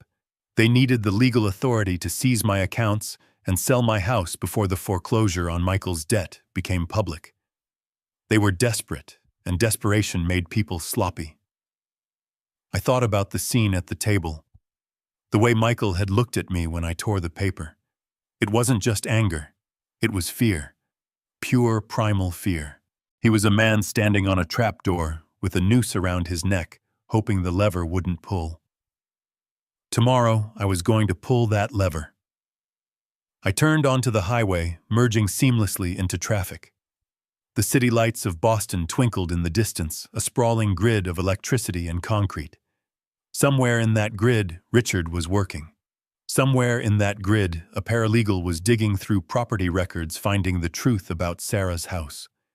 And somewhere in that grid, the real owner of my home was sleeping soundly, unaware that I was coming for him. I wasn't just going home to hide. I was going home to fortify. I had 12 hours before they came for me. 12 hours to secure the perimeter. 12 hours to turn my modest little house into a fortress of legal and financial impregnability. I thought about the check in my pocket. The $500 I had meant to give Sarah. I reached in and pulled it out. I held it up in the dim light of the dashboard. It seemed so small now, so pathetic. It was a symbol of my naivety, a symbol of the love I had poured into a black hole. I rolled down the window. The wind roared into the cabin loud and cold. I ripped the check in half, then in half again, and again, until it was nothing but confetti. I held my hand out the window and opened my fingers. The pieces of paper were whipped away, instantly swallowed by the night and the slipstream. "Goodbye, Sarah," I said. "Happy birthday." I rolled the window up and pressed down on the accelerator. The truck surged forward. The old man was gone. The victim was gone. The only thing left was the architect of their ruin. And I had a lot of work to do before sunrise. I pulled my truck into the driveway of my small Cape Cod house at exactly 11:15 at night. The street was quiet, the kind of silence that usually brought me peace, but tonight felt heavy with anticipation. I killed the engine and sat there for a moment, gripping the steering wheel. To the neighbors, I was just old Joe Bennett, coming home late from a family dinner. They saw a man who mowed his own lawn and fixed his own gutters. They had no idea that inside this rusted Ford sat the CEO of Bennett Structural Solutions, a holding company that existed only on paper but carried the weight of a sledgehammer. I got out and walked to the front door. My movements were efficient, stripped of the theatrical frailty I had worn all evening, like a heavy coat. I unlocked the deadbolt, stepped inside, and immediately punched the code into the security panel, hidden behind a landscape painting in the foyer. The system chirped a confirmation. The perimeter was secure. I didn't turn on the main lights. I didn't need to. I knew every inch of this house. I walked straight to my study, a room I kept locked at all times. Inside, it didn't look like a retiree's den. It looked like a command center. I sat down in my leather chair, the one piece of luxury I allowed myself, and placed the digital recorder on the desk. Next to it, I placed my phone. I dialed Richard. He picked up on the first ring, his voice tight with anxiety. "Joseph, thank God. Are you home? Are you alone?" "I am home, Richard," I said. My voice dropping an octave, returning to its natural commanding timbre. "I am secure, and I am done playing games. Did you get out without signing?" "I didn't sign a thing," I replied, a grim smile touching my lips. "Unless you count destroying the document with a fountain pen as signing. They think I am losing my motor functions. They think I am a liability. By tomorrow morning, they will be filing for emergency guardianship." "We have to move fast, Joseph," Richard said, the rustle of papers audible in the background. "If they get a judge to sign that order before we file our motions, they can freeze your personal accounts. They can lock you out of your own life." "Let them try," I said, "but we are going to make sure there is nothing for them to find." "Richard, it is time to activate the contingency plan. Do you have the file for the Catherine Trust?" There was a pause. I could hear Richard's breathing hitch. The Catherine Trust. We haven't touched that since '98. Joseph. Are you sure that structure was designed to be a ghost? If we activate it, we expose the magnitude of the assets. Expose it, I commanded. I leaned back, looking at the framed patent on the wall above my desk. U.S. Patent 5402889, a multi-directional seismic dampener for suspension bridges. It was a small, unglamorous piece of engineering, a metal joint that allowed massive structures to sway in an earthquake without snapping. I had invented it 40 years ago. It was currently installed in over 300 bridges across Japan, California, and Chile. Every time a government built a bridge in a seismic zone, they paid a licensing fee to a blind trust in Delaware, a trust that flowed into a shell company in Nevada, which flowed into the Catherine Trust. My family thought I lived on a pension from the city water department. They didn't know that the pension was just a small checking account I used for groceries. They didn't know that the man they were trying to put in a nursing home was sitting on a portfolio of intellectual property and real estate holdings that generated more interest in a month than Michael made in a decade. Richard, listen to me, I said, my voice hardening. I want you to execute 3 orders tonight. Write them down. I am ready, Joseph. First, I said, move all liquid assets from my personal checking and savings, the ones Sarah knows about, into the holding company. Leave exactly $100 in the account. When they try to access it tomorrow with their emergency order, I want them to find dust. Done, Richard said. I can do the transfer digitally in 5 minutes. Second, I continued, I want a forensic title search on Sarah and Michael's house in Wellesley, the one at 124 Crestwood Drive. Why, Richard asked. We know they live there. We know they live there, I corrected him. We don't know if they own it. Michael has been forging deeds. I saw evidence tonight that he sold my house out from under me to a shark lender. If he is desperate enough to do that, I don't believe for a second that he actually owns that mansion he struts around in. I want to know who holds the paper. I have a suspicion, Richard. A gut feeling. I will have my title specialist pull the registry records the second the office opens, Richard promised. No, I said. Do it now. Use the online portal. Pay the expedited fee. I want that information on my desk before I drink my coffee tomorrow morning. Understood. And the third thing, this is the big one, Richard. This is the kill shot. I took a deep breath. I picked up the photo I had taken of Michael's computer screen. The email from Omega Capital. The threat of foreclosure on my home. Michael owes $1.2 million to a hard money lender called Omega Capital. They are threatening to seize my home because he forged a deed, transferring it to himself and used it as collateral. Jesus, Richard breathed. Joseph, we can have him arrested for that alone. Arresting him is too easy, I said coldly. Prison gives him 3 meals a day and a bed. I want him to feel what it is like to be helpless. I don't want to report him to the police yet. Then what do you want to do? I want to buy the debt, I said. Silence stretched across the line. Excuse me, Richard asked, his voice stunned.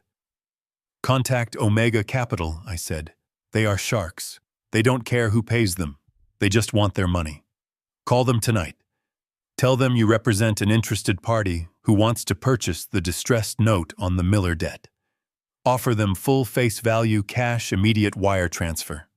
Joseph, that is over $1 million, Richard warned. You are going to pay his debt. I am not paying his debt, I snapped. I am buying the right to collect it. I want to be the one holding the leash. When I own that note, I become his creditor. I become the bank. And unlike Omega Capital, I am not interested in a payment plan. I am interested in immediate foreclosure. I heard the click of Richard's keyboard. He was already typing. You want to hold the mortgage on your son-in-law, I clarified. No, I said. I want to hold the blade. He tried to sell my house to pay his gambling debts. I am going to take his house, his car, and his dignity to pay mine. Buy the note, Richard. Use the funds from the patent royalties. Have the paperwork ready for me to sign when I walk into your office." "This is ruthless," Richard said, but there was a hint of admiration in his voice.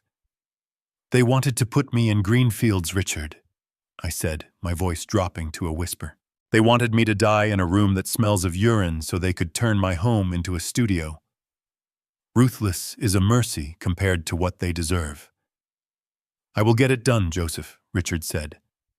"Stay inside. Lock your doors." If they come before morning, I said, glancing at the security monitor that showed 4 different angles of my property. "They will find out that this old engineer still knows how to build a fortress." I hung up the phone. I sat in the silence of my study, surrounded by the physical proof of my life's work.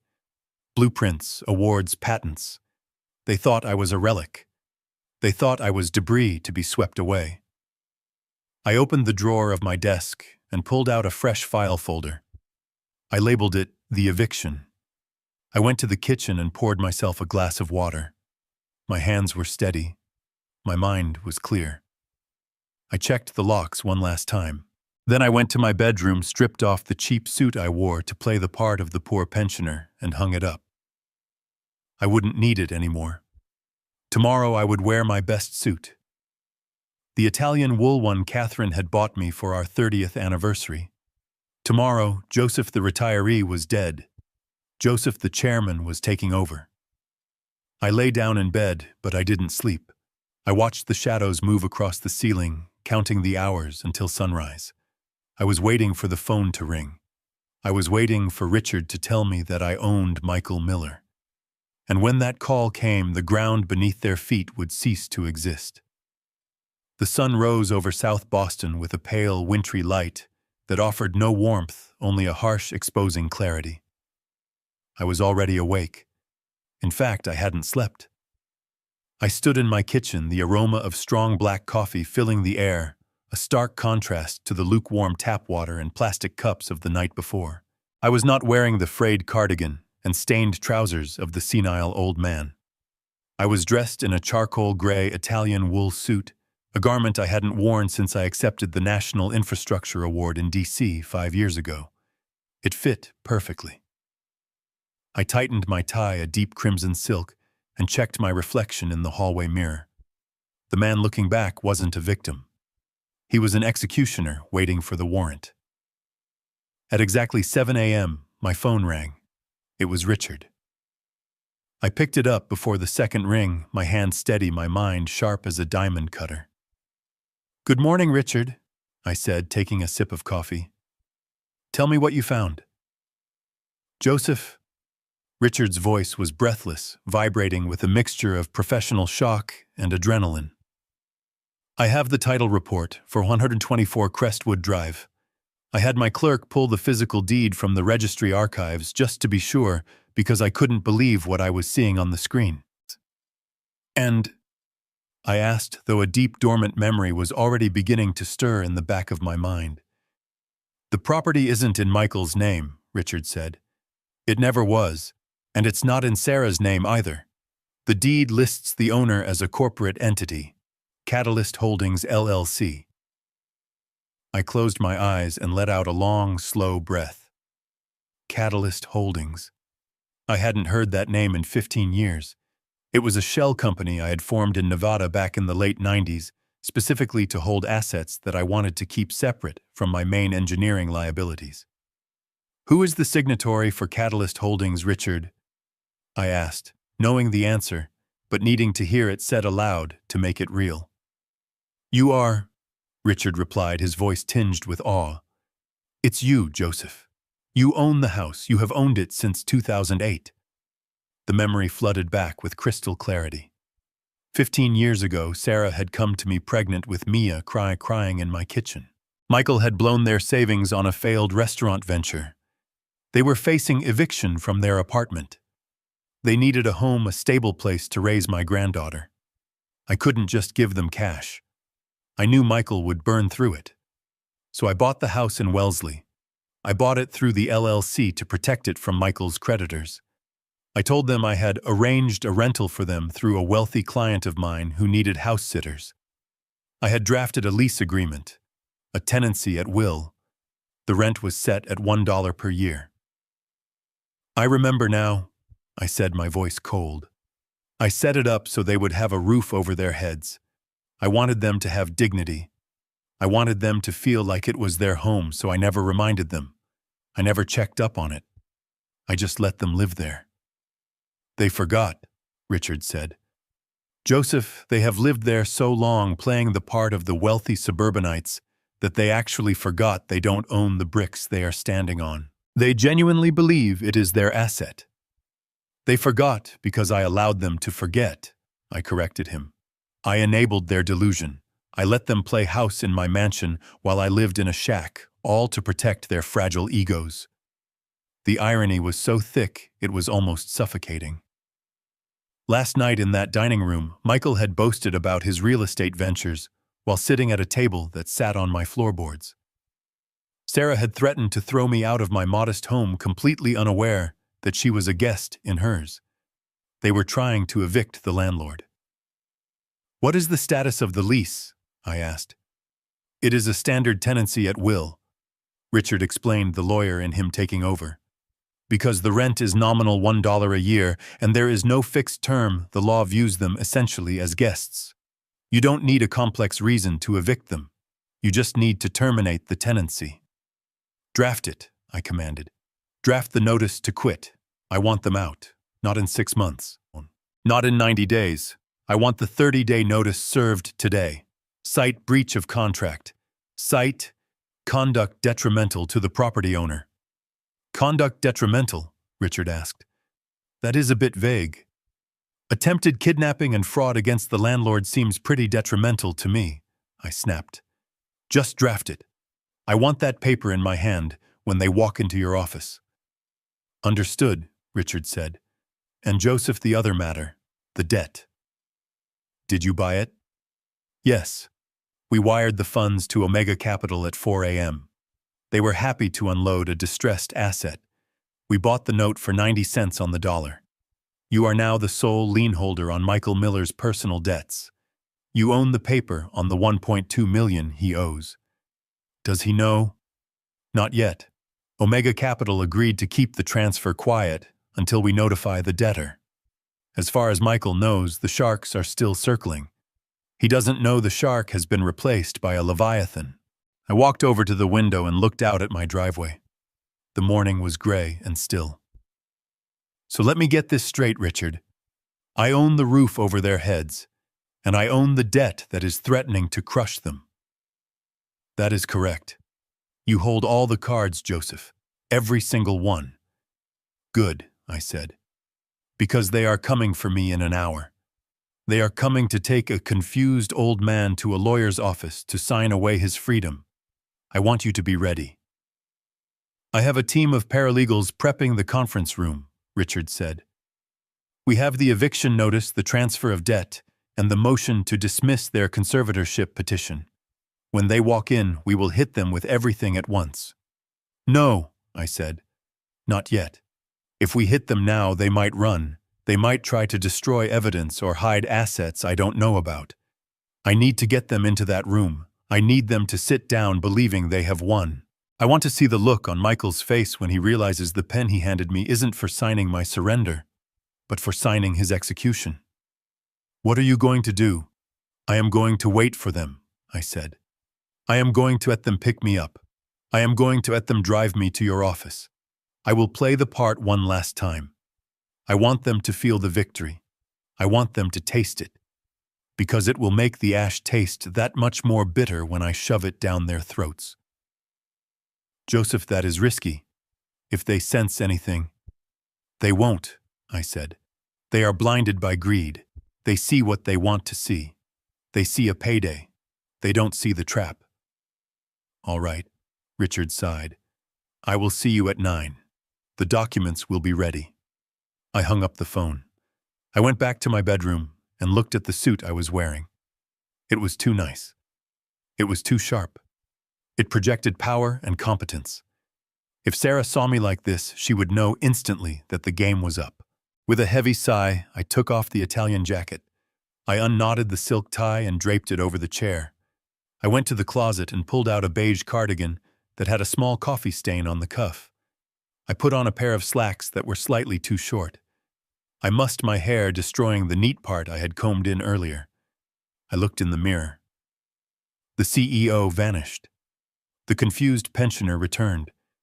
But this time behind the eyes there was a glint of steel that hadn't been there yesterday. Yesterday I was reacting. Today I was hunting. I went to the living room and sat in my armchair facing the door. I placed my hands on my knees and waited. I reviewed the plan in my head.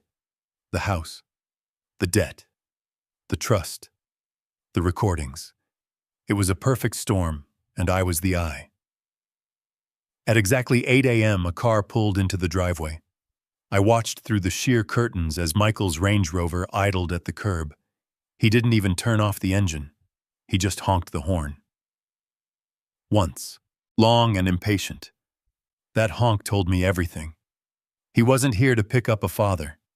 He was here to pick up a package he intended to deliver to the disposal facility as soon as he had extracted its value. I stood up, adopting the stoop, the shuffle. I opened the front door and stepped out onto the porch. Sarah was in the passenger seat, wearing sunglasses, looking down at her phone. She didn't look up as I locked my door. I walked to the car. I climbed into the back seat. The leather was cold. "Good morning," I mumbled. "Morning," Michael said, looking at me in the rearview mirror. His eyes were bloodshot. He looked like a man who hadn't slept, a man who was betting everything on a single hand of cards. "You got your ID? You got your glasses?" "I think so." I patted my pockets. "Where are we going again?" "To see a friend, Dad." Sarah said, her voice devoid of emotion. "Just a friend who is going to help us with some paperwork.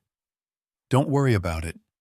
"Okay," I said, looking out the window as we pulled away from the house I owned, driving toward the office where I would end their world. I like visiting friends. The trap was set.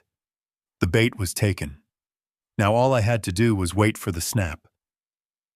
The morning light filtered through the dusty blinds of my living room, illuminating the dust motes dancing in the air. I sat in my leather recliner, a book open on my lap, though I hadn't read a single word in the last hour.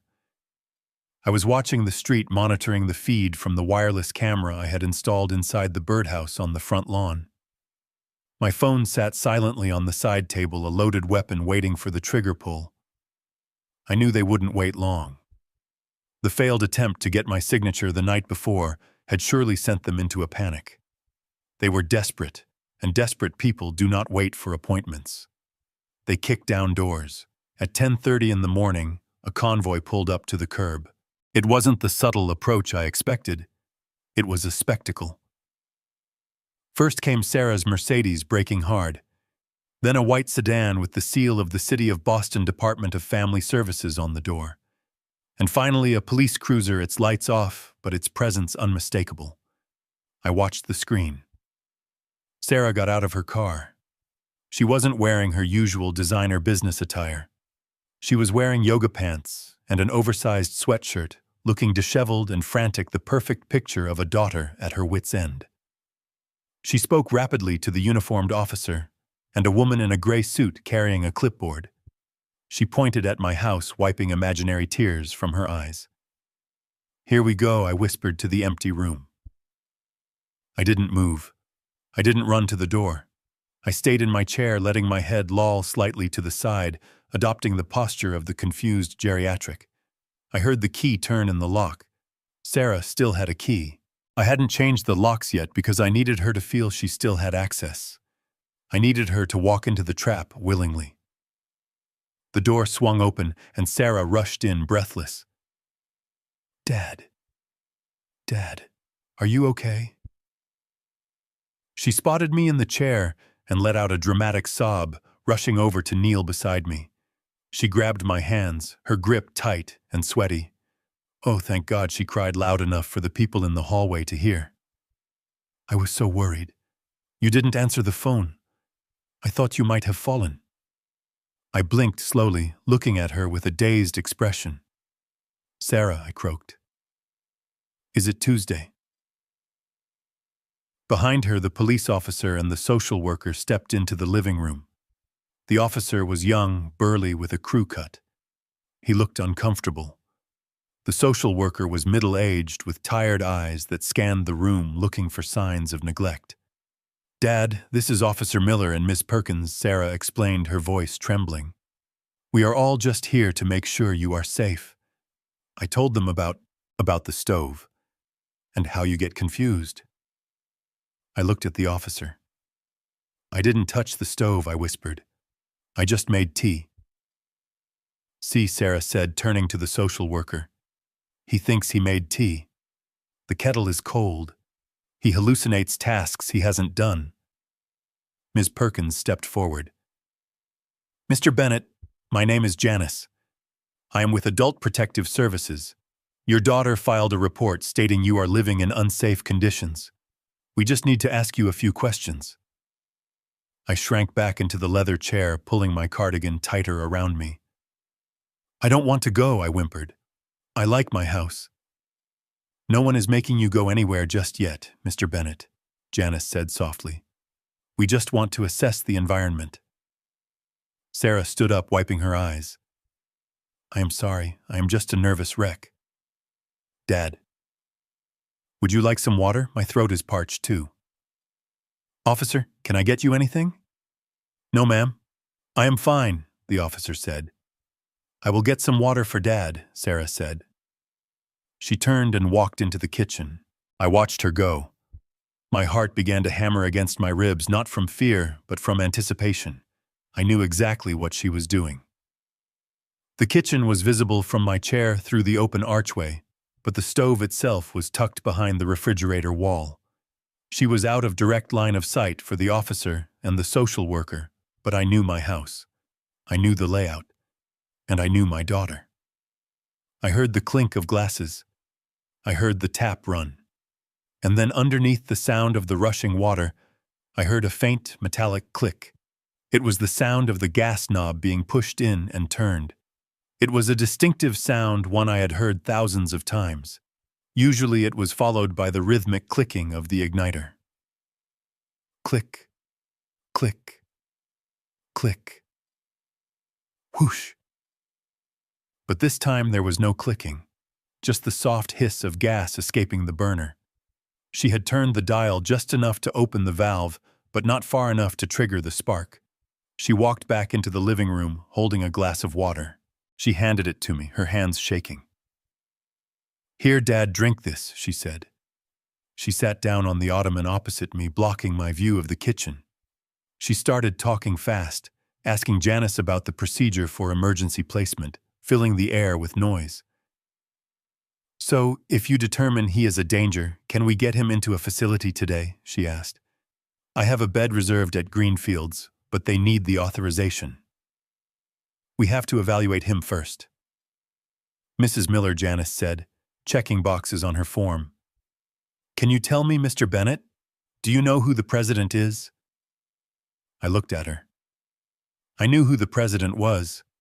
I knew the vice president. I knew the Prime Minister of the UK. Eisenhower, I guessed. Janice made a mark on her paper. Sarah let out a sigh of tragic resignation. Suddenly the officer sniffed. He frowned, tilting his head. He sniffed again, louder this time. Do you smell that? He asked. Smell what? Sarah asked, innocently looking around. Gas, the officer said. His voice went from casual to command in a split second. I smell gas. He stood up, hand moving to his radio. Gas. Sarah jumped up, feigning panic. Oh my God, Dad! Did you touch the stove again? I didn't move, I whispered, clutching the water glass. The officer rushed into the kitchen. I heard him curse. Jesus, he shouted, the burner is wide open! He scrambled to turn the knob off. The hiss stopped. He threw open the window above the sink. Ms. Perkins. "Get them out of here," the officer yelled. "The concentration is high. It could have blown any second." Sarah screamed, a shrill, theatrical sound. She grabbed me, pulling me out of the chair. "He tried to kill us," she wailed, dragging me toward the front door. "He tried to blow us up. I told you he was dangerous." I stumbled, letting her pull me, my legs heavy. We spilled out onto the front lawn. The cold air hit us. Sarah collapsed onto the grass, sobbing hysterically, clinging to the officer's leg as he came out of the house. "He left it on," she cried. "He went into the kitchen before you got here. He said he was making tea. He almost killed us all." The officer looked at me. His face was hard. The sympathy was gone, replaced by the adrenaline of a first responder who had just walked into a bomb. "Sir," he said, walking toward me, "did you turn that stove on?" "I wanted tea." I stammered, my eyes wide. "You endangered everyone in that house," the officer said. "Ma'am, you were right. This is an immediate threat to life and safety." Janice, the social worker, looked shaken. She was staring at the house, then at me. "We can't leave him here," she said, her voice trembling. "This is a Section 12 situation. He is an imminent danger to himself and others. We need to transport him for an emergency psychiatric hold." Section 12. Involuntary commitment. 72 hours in a lockdown ward. Drugged. Sedated. Declared incompetent by default.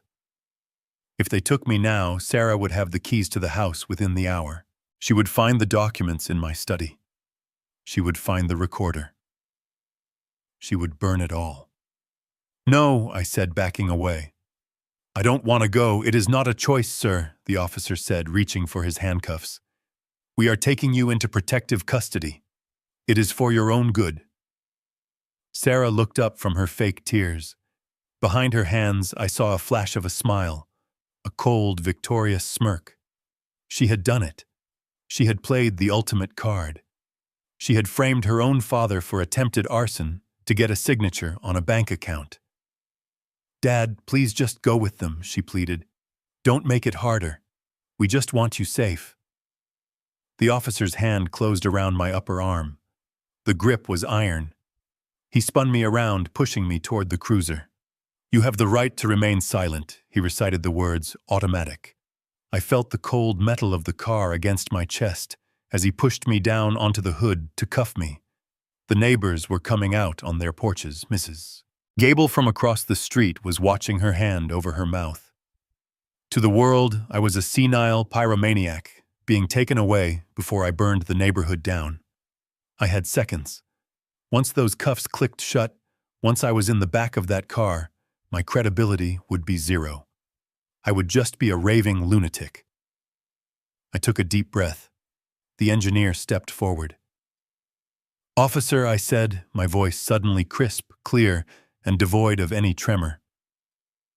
"Before you arrest me for a crime I didn't commit, I suggest you look at the grandfather clock in the hallway."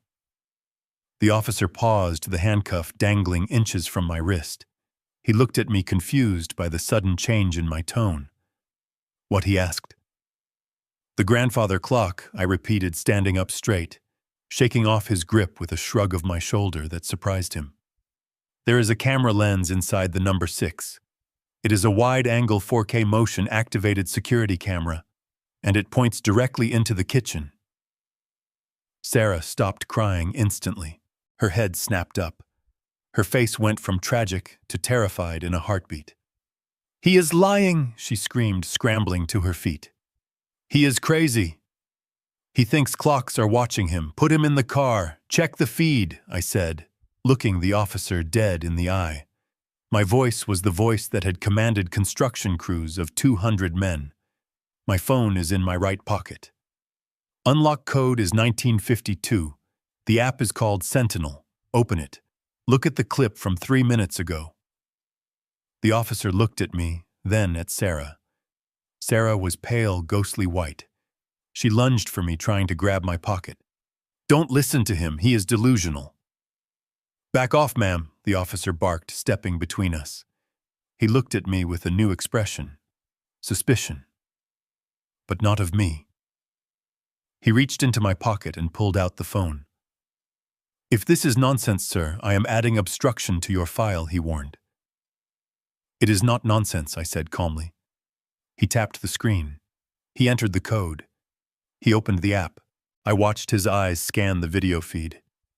I knew exactly what he was seeing.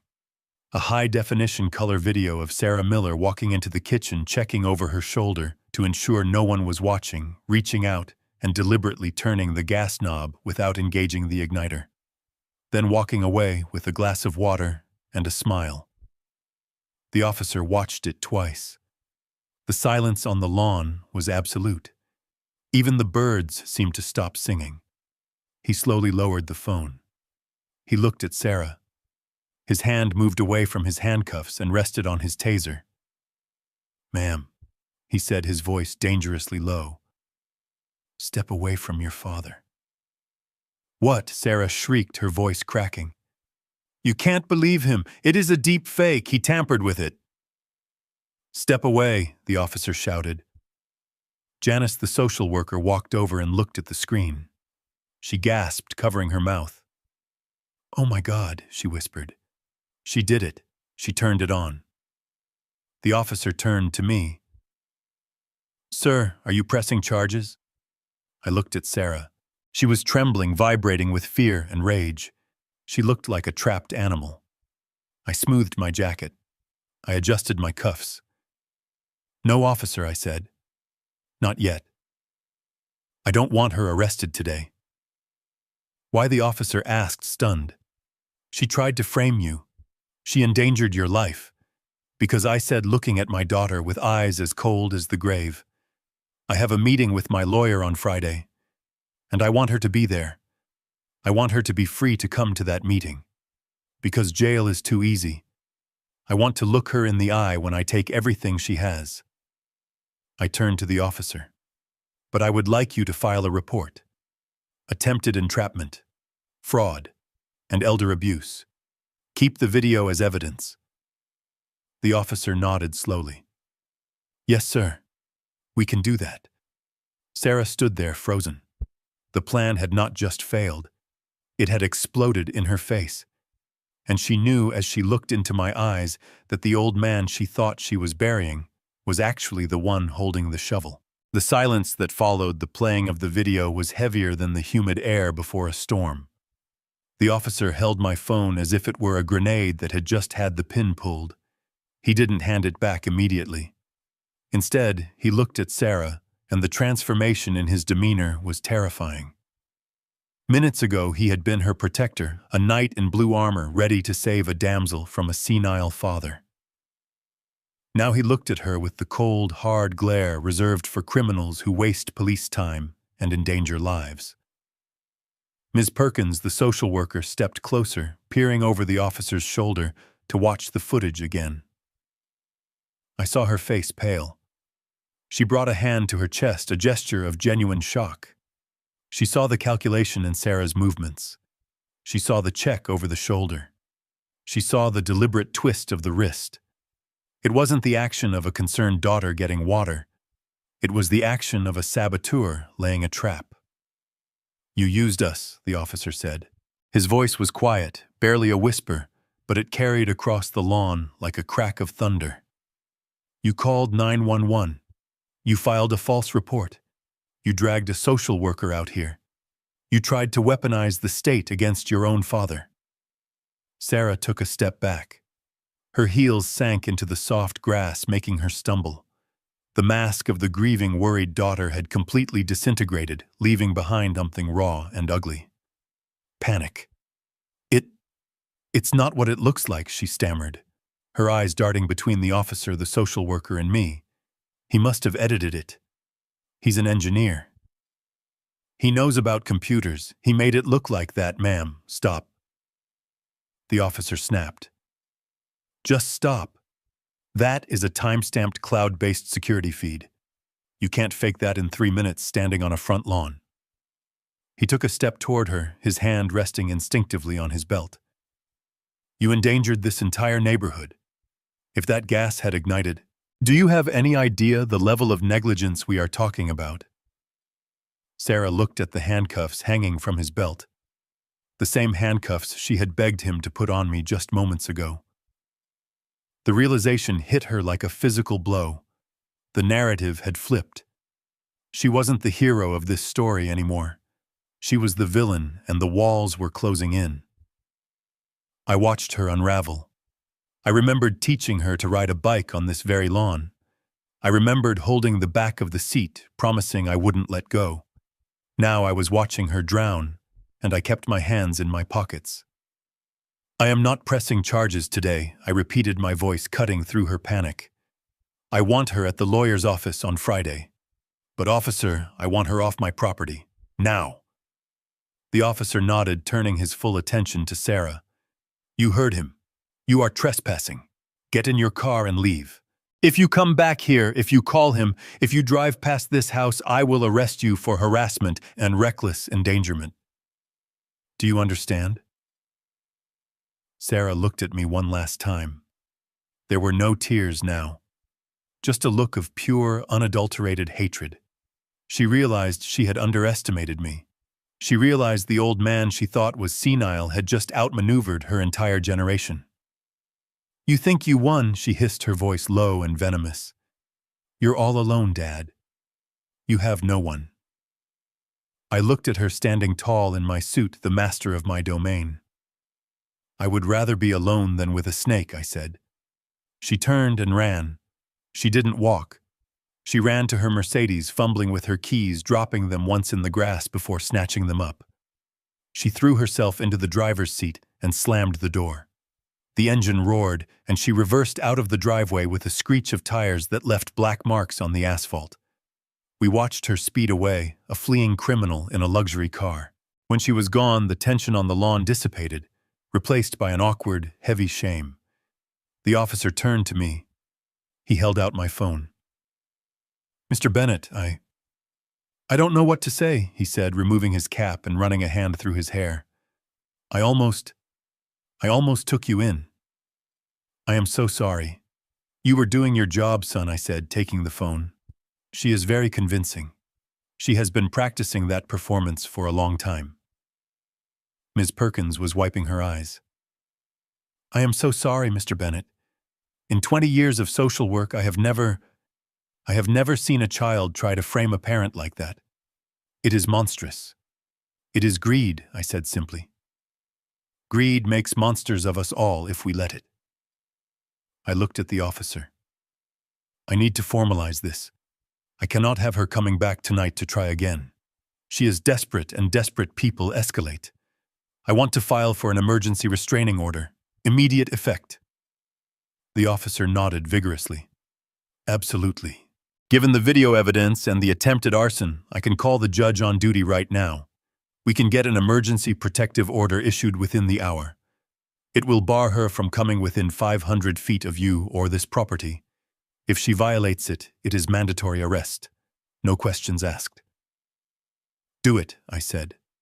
And include her husband, Michael Miller. He is the architect of this. She is just the demolition crew. I will put it all in the report, the officer promised. I will upload the video evidence from your phone to our server right now if you allow it. Please, I said. We stood on the porch while he made the call. I watched the neighborhood. Mrs. Gable was still watching from across the street. I gave her a small wave. She waved back, looking confused but relieved that I wasn't in the back of the cruiser. 20 minutes later, the paperwork was done. The officer handed me a slip of paper with a case number. The order is active, Mr. Bennett. We will serve them at their residence within the hour. You are safe. Thank you, I said. They walked to their cars. Ms. Perkins stopped halfway down the path and turned back. Mr. Bennett, she asked. Yes, you are not senile, are you? She asked, a small smile touching her lips. I smiled back, the first genuine smile I had felt in days. Ms. Perkins, I built the bridge you probably drive over to get to work. I haven't lost a step. I just stopped walking for a while to let them think they could catch up. She laughed a sound of relief and got into her car. I watched them drive away. The street was quiet again. I was alone. The adrenaline that had sustained me through the confrontation began to ebb, leaving behind a deep, bone-weary exhaustion. But it was a good kind of tired. It was the tiredness of a man who has reinforced the walls and secured the gates.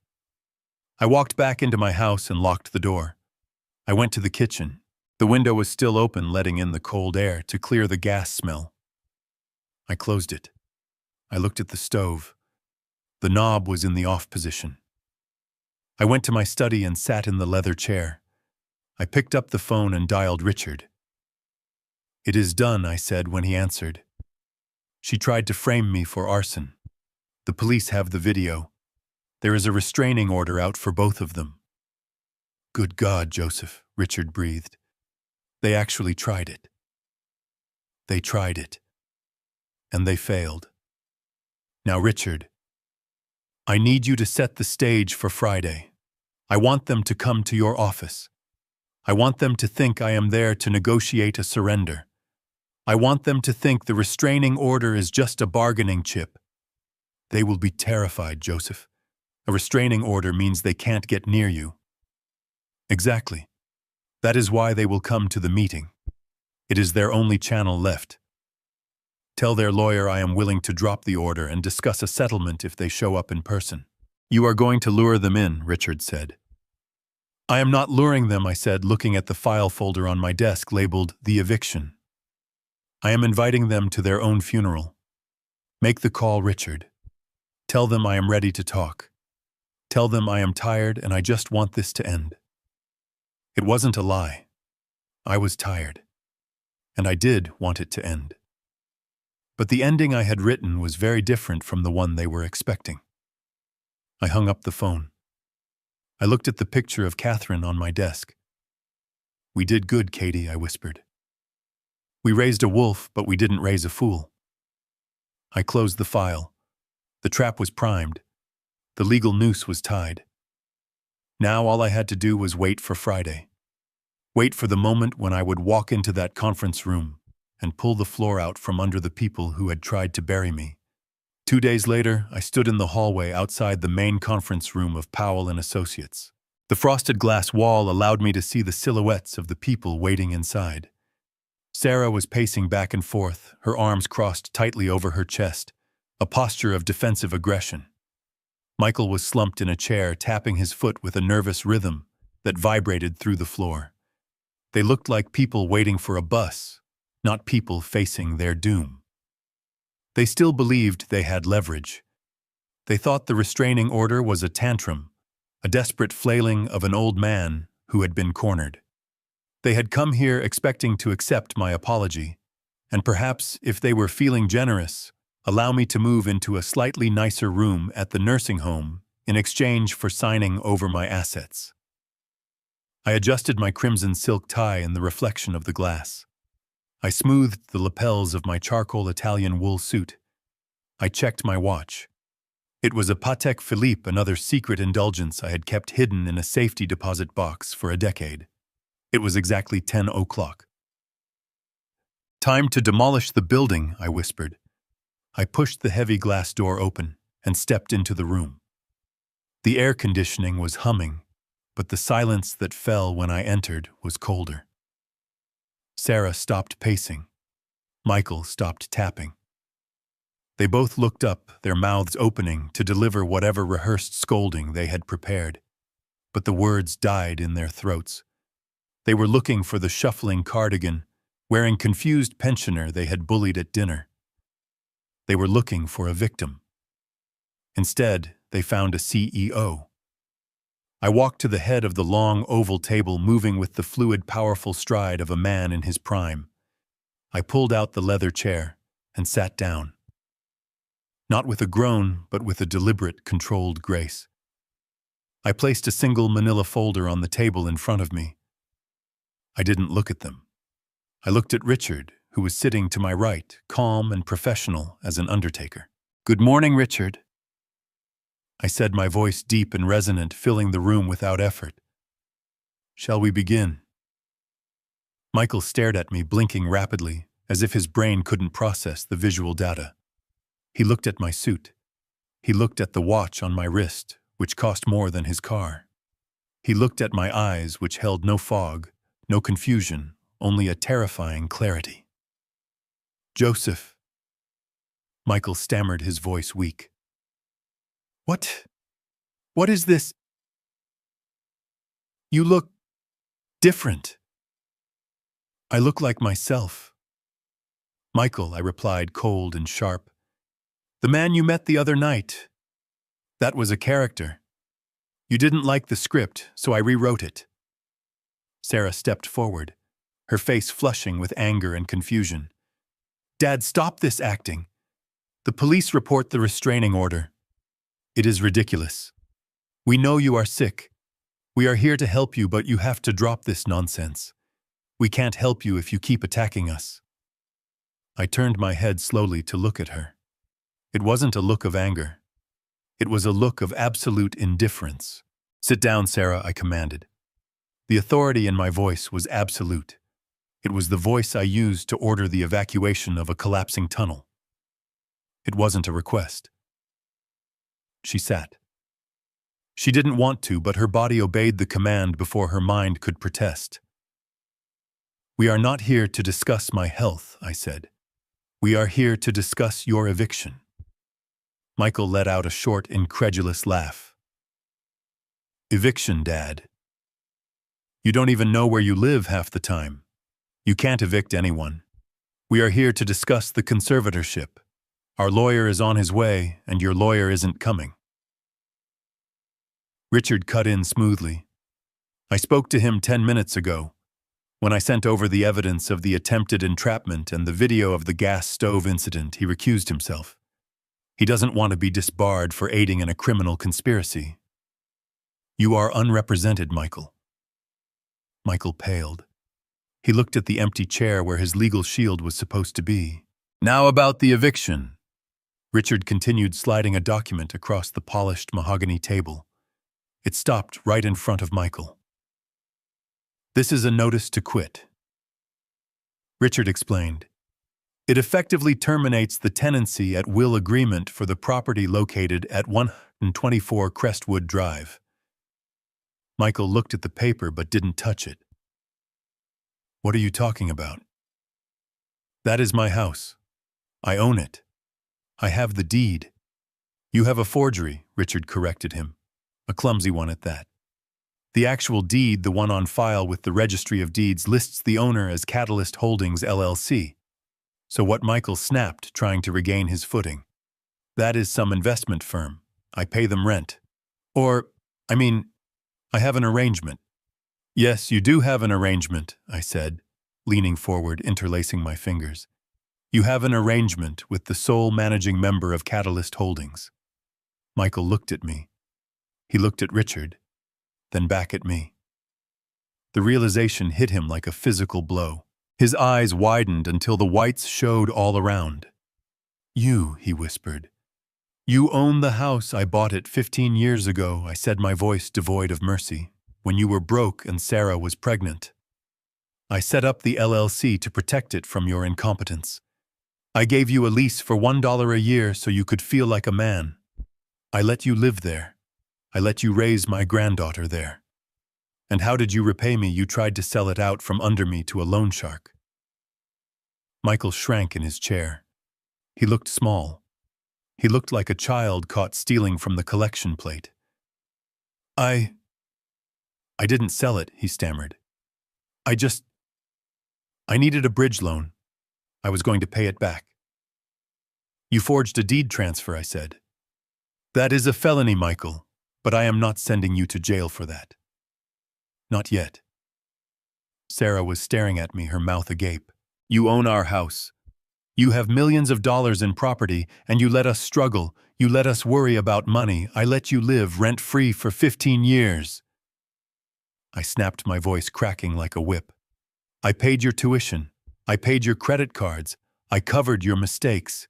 And you call that struggle? You have never struggled a day in your life, Sarah. But that changes today." Richard slid another document across the table. This one was thicker bound in blue legal paper. "The notice to quit gives you 30 days to vacate," Richard said. "However, given the hostile actions taken against the landlord, specifically the attempt to have him institutionalized, we are filing for an accelerated eviction based on nuisance and danger to the property owner. You have 7 days." 7 days, Sarah shrieked. "We can't move in 7 days." "Where will we go? That is not my concern," I said. "You have a Mercedes. You can sleep in that." Michael was shaking his head, muttering to himself, "This can't be happening. This isn't real. Omega Capital. They won't let you do this. They have a lien." "Ah, yes," Richard said, a shark-like smile spreading across his face. "Omega Capital. We should talk about them." He pulled the final document from his briefcase. He placed it gently in front of Michael. It was a transfer of note and lien. "Omega Capital was very happy to do business with us," Richard said. "They were quite worried about the default status of your loan, Michael. $1.2 million is a lot of bad debt to carry.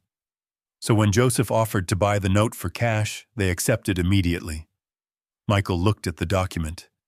He read the header. "Assignee Joseph Bennett." I watched the color drain from his face until he was gray. He looked up at me, and for the first time I saw genuine terror. He wasn't looking at a father-in-law anymore. He was looking at his executioner. "You bought my debt," he rasped. "I own you, Michael," I said softly. "I am the bank. I am the collection agency. And I am the foreclosure court. You owe me $1.2 million, plus interest, plus penalties. And unlike Omega Capital, I am not interested in a payment plan." I stood up, towering over them. "I am calling the note," I declared. "The full amount is due immediately." Michael slumped forward, putting his head in his hands. He began to sob dry, hacking sounds of a man whose life has just been incinerated. "Please," he choked out. "Please, Joseph. I can't pay that.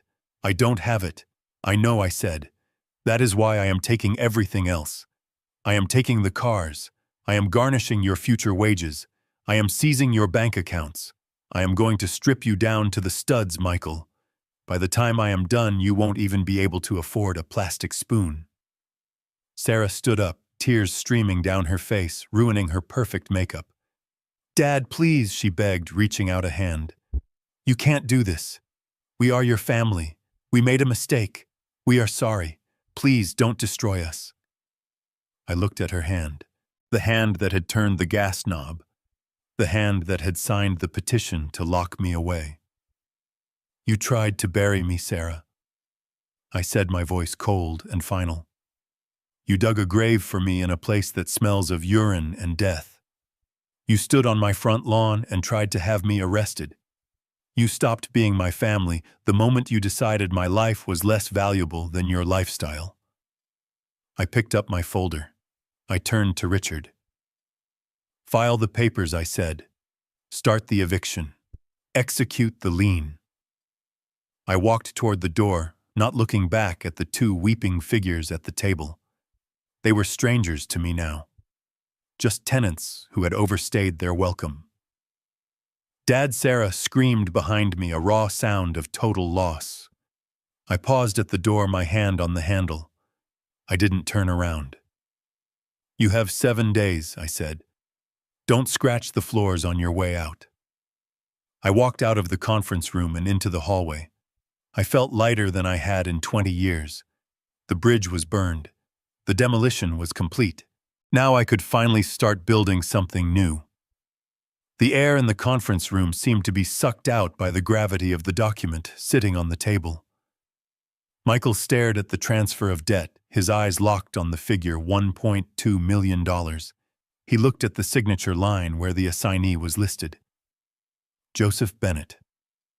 He looked at me, and the arrogance that had defined him for the 10 years I had known him evaporated like mist in a furnace. He wasn't the master of the universe anymore. He was a man who had gambled with money he didn't have and lost to the one man he couldn't bluff. He made a sound, a low, strangled whimper that was pathetic, coming from a grown man. Then he did something that made my stomach turn. He slid out of his chair. He didn't stand up. He slid down his knees, hitting the expensive carpet with a heavy thud.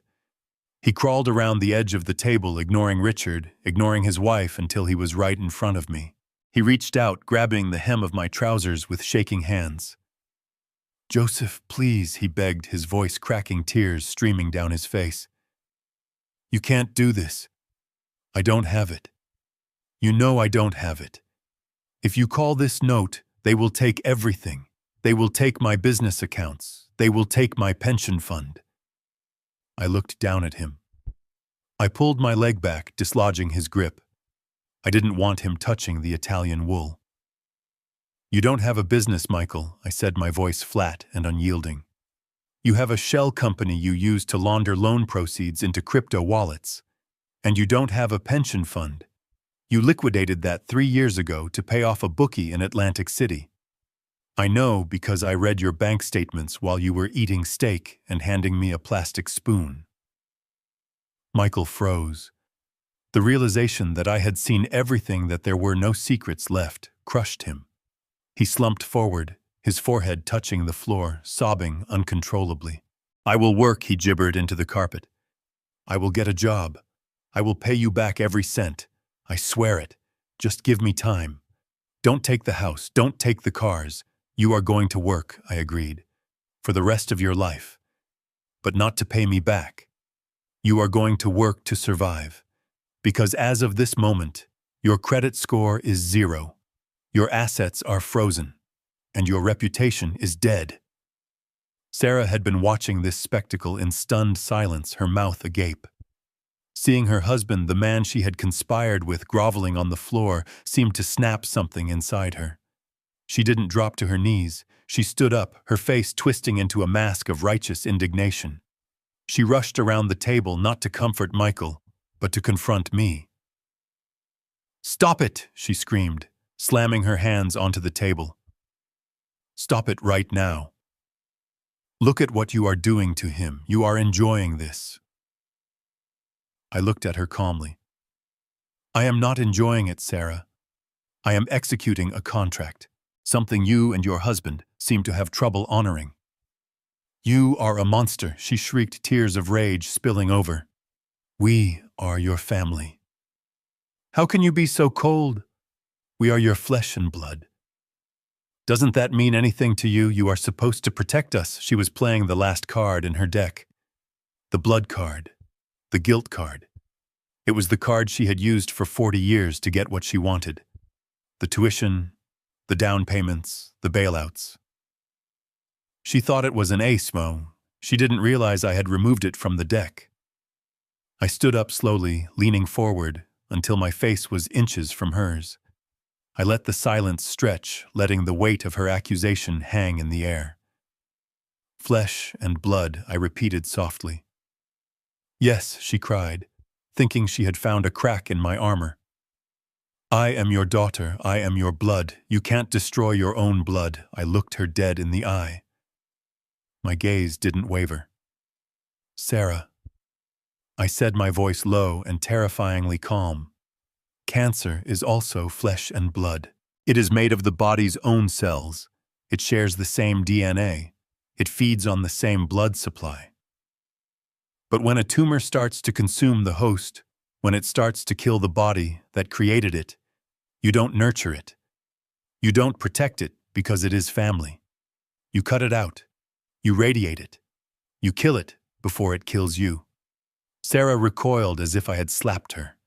Her face went pale, her eyes wide with shock. You are calling me cancer," she whispered. "I am calling you a liability," I said. "You tried to institutionalize me. You tried to steal my identity. You tried to frame me for arson. You are a malignancy in my life, Sarah. And today is surgery day." I turned away from her, breaking the connection. I looked at Richard. He was holding a pen, his expression solemn. He knew what was coming. He pushed the final document toward me. It was the writ of execution, the legal order that would allow the sheriff to seize their personal property to satisfy the judgment of the debt. It was the document that would put padlocks on their doors and tow trucks in their driveway. "Give me the pen," I said. "Dad, no." Sarah screamed, lunging for the paper.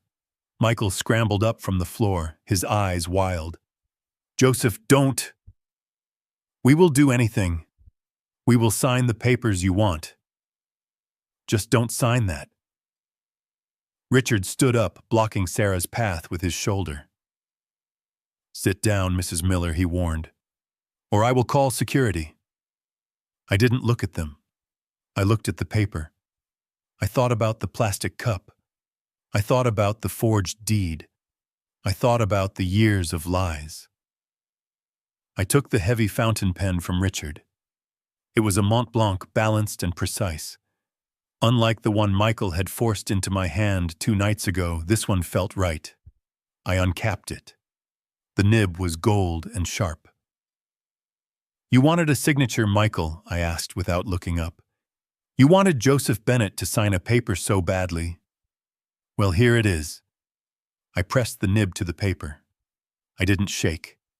I didn't hesitate. I signed my name in bold, flowing script. Joseph Edward Bennett. The ink glistened black and permanent. "It is done," I said, capping the pen with a decisive click. I handed the document back to Richard. "File it. Call the sheriff. I want the locks changed by sundown." Michael stared at the paper as if it were a death warrant. He made a sound like a balloon deflating, all the fight leaving his body. He collapsed back into his chair, staring at nothing. Sarah was sobbing now, a raw, ugly sound of total defeat. She looked at me, her eyes pleading one last time. "Where will we go?" she wept. "We have nowhere to go." I adjusted my cuffs. I checked my watch. "You have a checking account with about $400 in it," I said. "And you have a Mercedes that is paid up until the end of the month. I suggest you find a motel that accepts cash. Or perhaps you can check into Green Fields. I hear they have beds available." I walked past them. I didn't look back. I could hear Sarah weeping, calling out my name, but the sound was distant, like a radio playing in another room. I walked out of the conference room and into the lobby. The air was cool and clean. I took out my phone and dialed a number. "Hello," a young voice answered. "Mia," I said, my voice softening for the first time in days. "It is Grandpa." "Grandpa, are you okay? Mom and Dad are freaking out. They said you were meeting a lawyer." "I am fine, Mia. Listen to me. I need you to pack a bag. Just your essentials, your computer, your clothes, your school books." "Why? What is happening?" "Your parents are going to be going away for a while," I said gently. "There is a car coming to pick you up in 20 minutes. It is a friend of mine. He is going to bring you to my house. Your house, but I am setting up the guest room for you, Mia. It is going to be your studio, high-speed internet soundproofing, whatever you need. You are going to live with me for a while." "Really?" she asked, her voice small. "You aren't mad at me for what I said at dinner?" "No, honey," I said. "You told the truth. That is all I ever wanted. Just be ready."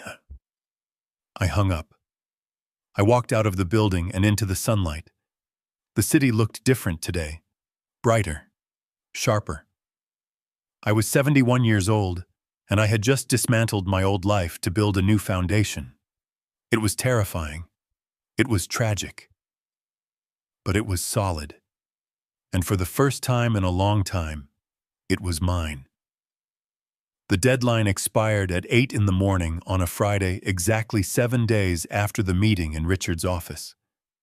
I did not go inside the house at 124 Crestwood Drive. I sat in my car parked down the street, watching the finale of the tragedy my daughter had written for herself. It was a spectacle of absolute humiliation. 2 sheriff's deputies stood by the front door, arms crossed and faces impassive, as a crew of court-appointed movers carried boxes out to the curb. They were not careful. They dumped designer clothes, expensive electronics, and pieces of art onto the wet grass like refuse. Michael was the first to emerge. He was screaming at a tow truck driver who was hooking up his beloved Range Rover. He looked disheveled, unshaven, a man who had not slept in a week. When the truck pulled away, dragging his status symbol with it, he collapsed onto the driveway, sitting in the oil stain left behind. He looked like a child whose toy had been snatched away. Then came Sarah. She walked out holding a single box of personal items. She was wearing sunglasses, likely to hide eyes swollen from crying, but they could not hide the shame radiating off her in waves. The neighbors, the people she had tried so hard to impress with her garden parties and her lies, were watching from their windows and driveways. She saw them. She saw Mrs. Higgins from next door shaking her head. She saw the judgment. She lowered her head and walked quickly to the curb where a taxi was waiting. She didn't look back at the house. She didn't look for me. She got in, and the car drove away, leaving her husband sitting on the asphalt, amidst the wreckage of his life. I watched until Michael finally stood up, grabbed 2 suitcases, and began the long walk down the street toward the bus stop. The house stood empty, silent and reclaimed. I signaled to the contractor I had waiting in his van. He would go in, change the locks, and board up the windows until I decided whether to sell it or burn it down. The demolition was finished. 3 months later, I sat on the balcony of my new apartment on the 25th floor of the Harbor View Towers. The wind off the Atlantic was brisk and salty, carrying the scent of the ocean and the city below. The view was magnificent. From here, the problems of the world looked small, like toy cars moving in a model city. I held a crystal glass in my hand, heavy and perfectly balanced. Inside swirled a vintage Bordeaux, a 1982 Chateau Margaux. I took a sip, savoring the complex notes of earth and fruit. It tasted nothing like the lukewarm water from a plastic sippy cup. It tasted like victory. Inside the apartment, I could hear the faint sound of music. Mia was in her room, the guest suite I had converted into a state-of-the-art recording studio. She was safe. She was thriving. I had set up an irrevocable educational trust for her managed by Richard. Her tuition was paid through her doctorate if she chose to go that far. She visited her parents occasionally at the motel where they were staying, but she always came back here. She told me they were still blaming everyone but themselves, still waiting for the world to apologize to them. They would wait forever. I leaned against the railing, looking out at the horizon. I was 71 years old. I had lost a daughter, but I had regained my life. I had cut out the rot, and the structure was standing stronger than ever. My phone buzzed on the table. It was a notification from my travel agent. The itinerary for my trip to Italy was confirmed. First class. 5-star hotels. No more hiding. No more pretending to be poor to test the loyalty of wolves. I took another sip of wine. I thought about the doctor's note. Run, he had said. And I had run. I had run straight through the fire and came out the other side forged in steel. I am not alone, I whispered to the wind. I am free. I drained the glass, set it down on the table, and walked back inside, closing the door on the cold. The apartment was warm. The lights were bright. And for the first time in 40 years, I didn't have to worry about anyone turning them off. I learned that family is not defined by DNA, but by loyalty, respect, and genuine care. For 40 years, I sacrificed my dignity on the altar of parenthood, believing that enabling my daughter's greed was an act of love. It wasn't. It was an act of fear. I was afraid to be alone. But standing here looking at the ocean, I realized that solitude is not the same as loneliness. Solitude is peace. Loneliness is being surrounded by people who view you as a resource to be mined rather than a person to be cherished. It is never too late to reclaim your life, to set boundaries, and to demand the respect you deserve. If they cannot give you that, then you must have the courage to show them the door. If you enjoyed this story of justice and redemption, Please hit the like button and subscribe to my channel for more life stories. And tell me in the comments, would you have forgiven Sarah, or did I do the right thing? See you in the next video.